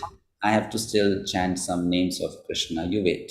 You just sit here and you listen and you wait. And 3 days she came. She waited. But because she was hearing the holy name coming from the mouth of a very pure person, she was changing. And then she said, now I don't want to, now my mind has changed. What I came with was very bad. So I want to become your student. You accept me. So she had a lot of money with her. Haridas Thakur said, donate everything, 100%. Everything you give. And then you come to me, then I'll make you my student. I'll give you Diksha. I'll give you names of Krishna. And then you live a pure life. Then you don't do, the same activity again. Then you live a pure life. So then she said, okay, that's fine. But if you ask a person to give up one's profession, then the next question is, my belly, how it will get full, who will give me food and all that stuff, right? So what about that? So then Haridas Thakur said, when I will initiate you, I'll give you this place. I'll give you this place. You live here. I'll go away from here. So accommodation done. Means house was needed. So house given by the guru. You take my house. I'm going from here. Right? And second thing is that when you do this act and I give you initiation, in the whole village you'll become popular as a saintly lady. So food will come to you. Don't worry. You don't have to do a job. Food will come to you. So that arrangement is done. So he gave that solution. So a person can make black into white by doing this, by giving all your black money to the black fellow and change your job. Means leave your profession, right? Black fellow here refers to Krishna. So you give a black money to black fellow. And then he's already black. He won't become more black by accepting it, right? So you give it totally to him and then you leave that job, profession. Then purified. Okay, Mataji. Thank you, Prabhuji. My third question is, how do we sharpen our intelligence? By studying scriptures. Shastra, by studying the scriptures. That's how we sharpen intelligence. Okay, thank you. Mahesh Prabhuji.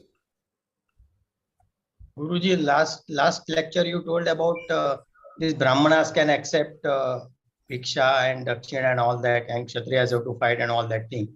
So does it not mean that actually Varnashram will come by birth only? No, a Brahmana can also be by quality, no? Yeah, I know, but see, what happens is that first it will come. I mean, a Kshatriya cannot become Brahmana just like that, or Brahmana cannot become Kshatriya just like that. No, at least that ultimate qualities will be still of that of a Brahmana. That is why Arjuna could not become, or Krishna advised him that you cannot do this thing. So if that is the case, then actually it will come from Varnashrama only, from the birth only, is it not? No. Why? See, very simple. Now, for example, when you say it will come by birth, so let's say there is a Brahmana father and a Brahmana mother. By birth, by coming together, they produced a child. Now that child, though born in a Brahma family, is not having the qualities of a Brahmana. Then how will that also become a Brahmana? Right?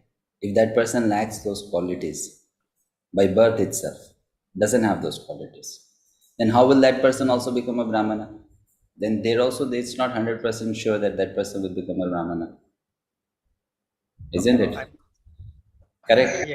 Yes. Right? First is this. First thing is this. Second thing is that the initial stage of a person may be anything, but then the scriptures, they give instructions on evolving that person also.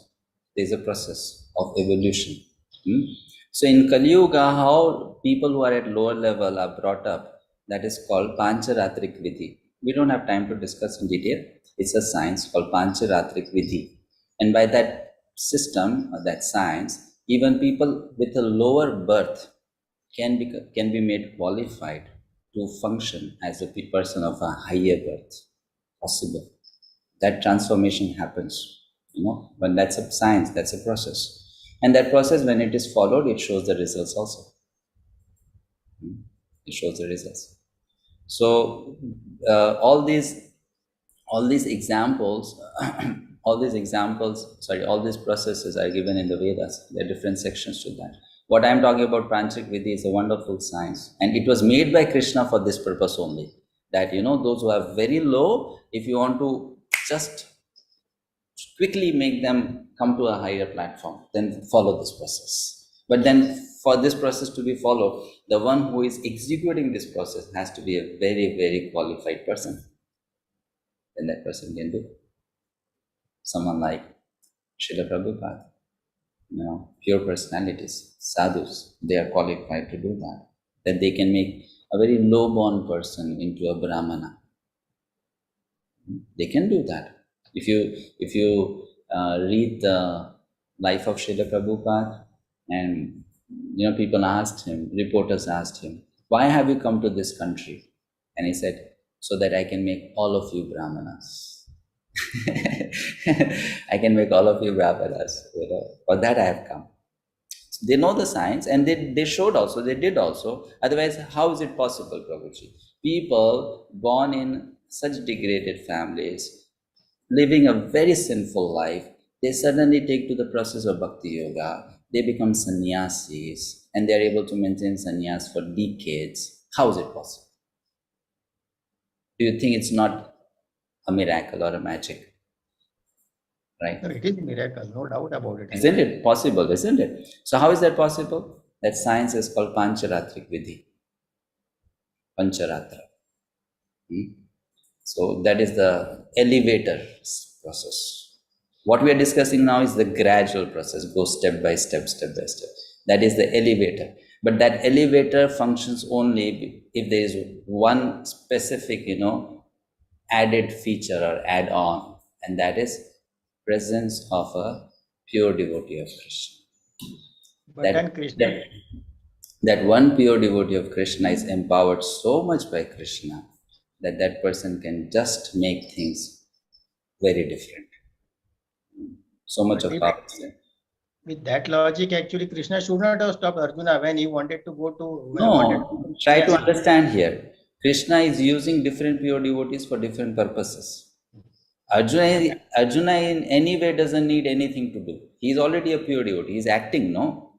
This is all a drama. It's not that Arjuna is a student of Gita who is learning Gita to evolve to a higher stage. He's already at the highest stage. Correct? So Krishna is using Arjuna to teach others So here Arjuna doesn't have any problem at all. It's not that we have to worry about Arjuna here. That Arjuna, when will you become a pure devotee of Krishna? Well, he is already there. We are using Arjuna to study, but for ourselves, not for Arjuna. Arjuna is already on top level. Correct? Okay. Thank you. Yes, 2 more questions. Vijaya Krishna. Hare Krishna, Prabhu. Thank you for the wonderful class, Prabhu. Thank you. Prabhu, is there any significance for number 5 in the Vedas, Prabhu? Because everything is in 5 number. Not everything in 5. Not everything, most of the things. You see, all the numbers you find, no? It's not just you find 5. 5 is more, like 5 is more. Have you counted? Have you counted? No, not like that. So many of the things are 5 number in. You'll find many numbers like that. Even 3 is so often coming. Even 18 is so often coming. Even nothing in particular about 5. Number 5 is any significant. Nothing like that. All the numbers are coming. 18 is there, 108 is there, 3 is there, 4 is there, 5 is there, 1 is there. So all these are. So one may say this number is more auspicious, that number is more auspicious. Okay. Most of them are there. Okay. Thank you. Thank you. Hare Krishna.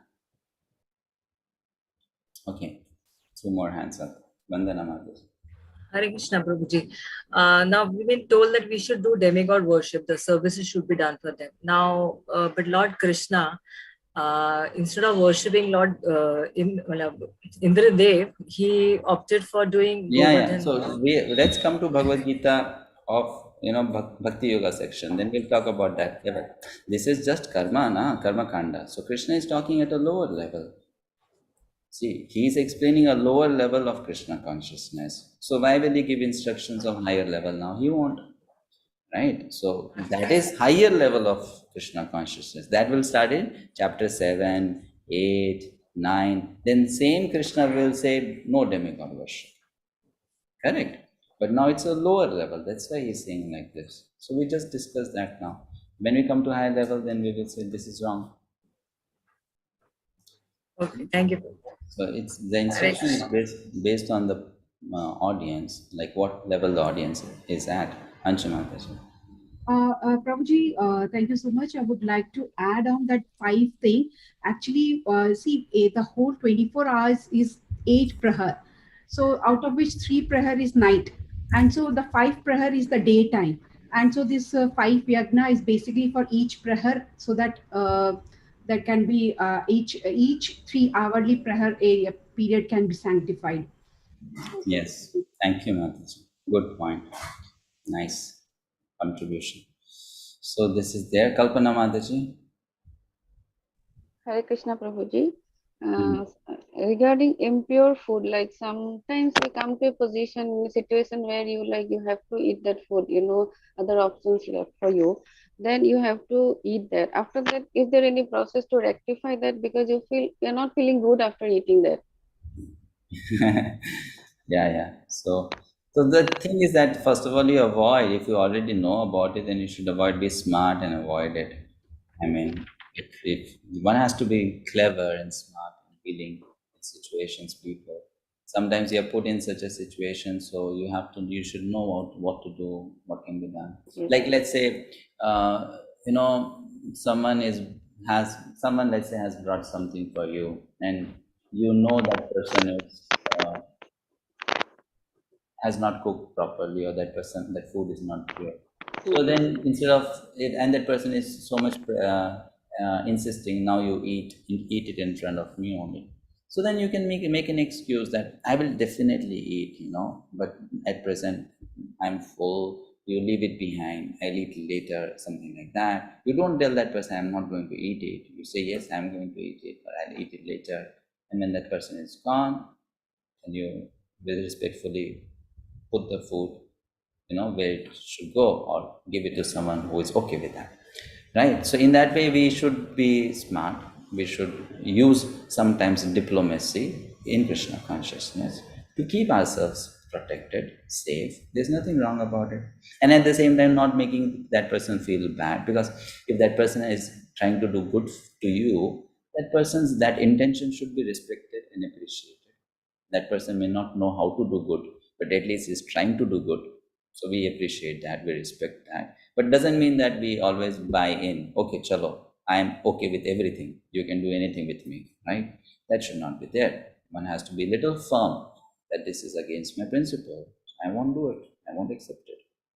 One has to, I've seen one thing, if you are not fanatic, you compromise where it can be compromised, and you don't compromise where there's no scope. People start respecting your principles. Only when we become too rigid that I cannot compromise anywhere and everywhere, then it becomes a problem for people. But if you compromise where you have to, and you don't where you don't have to, then people start respecting you. Just like in a family, not that everyone has the same taste, so not that people will always insist you should eat this only, eat this only, eat this only. You have your taste, that other person has that taste, and they respect each other, right? Okay, you're okay with this, I'm okay with this. So like that, if I compromise, they will also compromise. And second thing is that family members only create a lot of problem when you start forcing them to follow what you are following. When you start imposing Krishna consciousness or rules of Krishna consciousness on them, then it becomes a problem more. But if we are like this, okay, you want to be this way, I am okay with you. I want to be this way, you be okay with me. It becomes much easier. But when we try to change them as we want, then it becomes a problem, because then there is an ego clash, and then their ego gets hurt. And the way I want to change them, then they want to change me. Right? Correct. So then becomes a frictional thing. A lot of problems creep in. So one has to just be a little careful, diplomatic, how to do. Okay, I think we can take more questions next time. If not, thank you, Prabhuji. I have another session at 3:30 p.m. We should go for 2 hours again. So, Govardhan Dari Prabhuji, is the last comment or something? Hare Krishna, Prabhu. I remember that you say that now we are talking about bad influence of... Today your microphone has some problem, no? Cannot hear you clearly enough. I have one fan in front of mine. Oh, fan, okay. So regarding this topic of the bad influence in the food, so you said once that Sanjaya had this kind of bad influence because he was not eating the food from Yudhishthira, from Duryodhana house. But I don't remember, you say about Sanjaya or Vidura? I did not say anything like this, Prabhu. I'm sorry. I don't think I said anything like this. Or maybe I heard from... somewhere else you might have. No, from Bhaktivinoda Damodar Maharaj. Possible. I did not say so. What do you know about that? I never heard anything about this. I heard that. Possible. Maybe. Another point is in some restaurants of ISKCON temples, the cooks are or devotees, or at least they are Vaishnavas. Like for example, in MVT in Vrindavan, everybody working in the kitchen, they are Vaishnavas. Maybe they are not ISKCON devotees initiated, but they are Vaishnavas. It's good. Good. Hare Krishna. Thank you. Depends on the place. We can always find a place which is better. So if you are in a situation where it's an emergency, if you cannot go for the best, go for better. But don't settle with the worst. Right? If you cannot get the best, go for better, right? But don't settle with the worst. Sometimes we get an excuse. Because I did not get the best, I went for the worst. That's not good, right? All right. Thank you so much. Hare Krishna. See you tomorrow.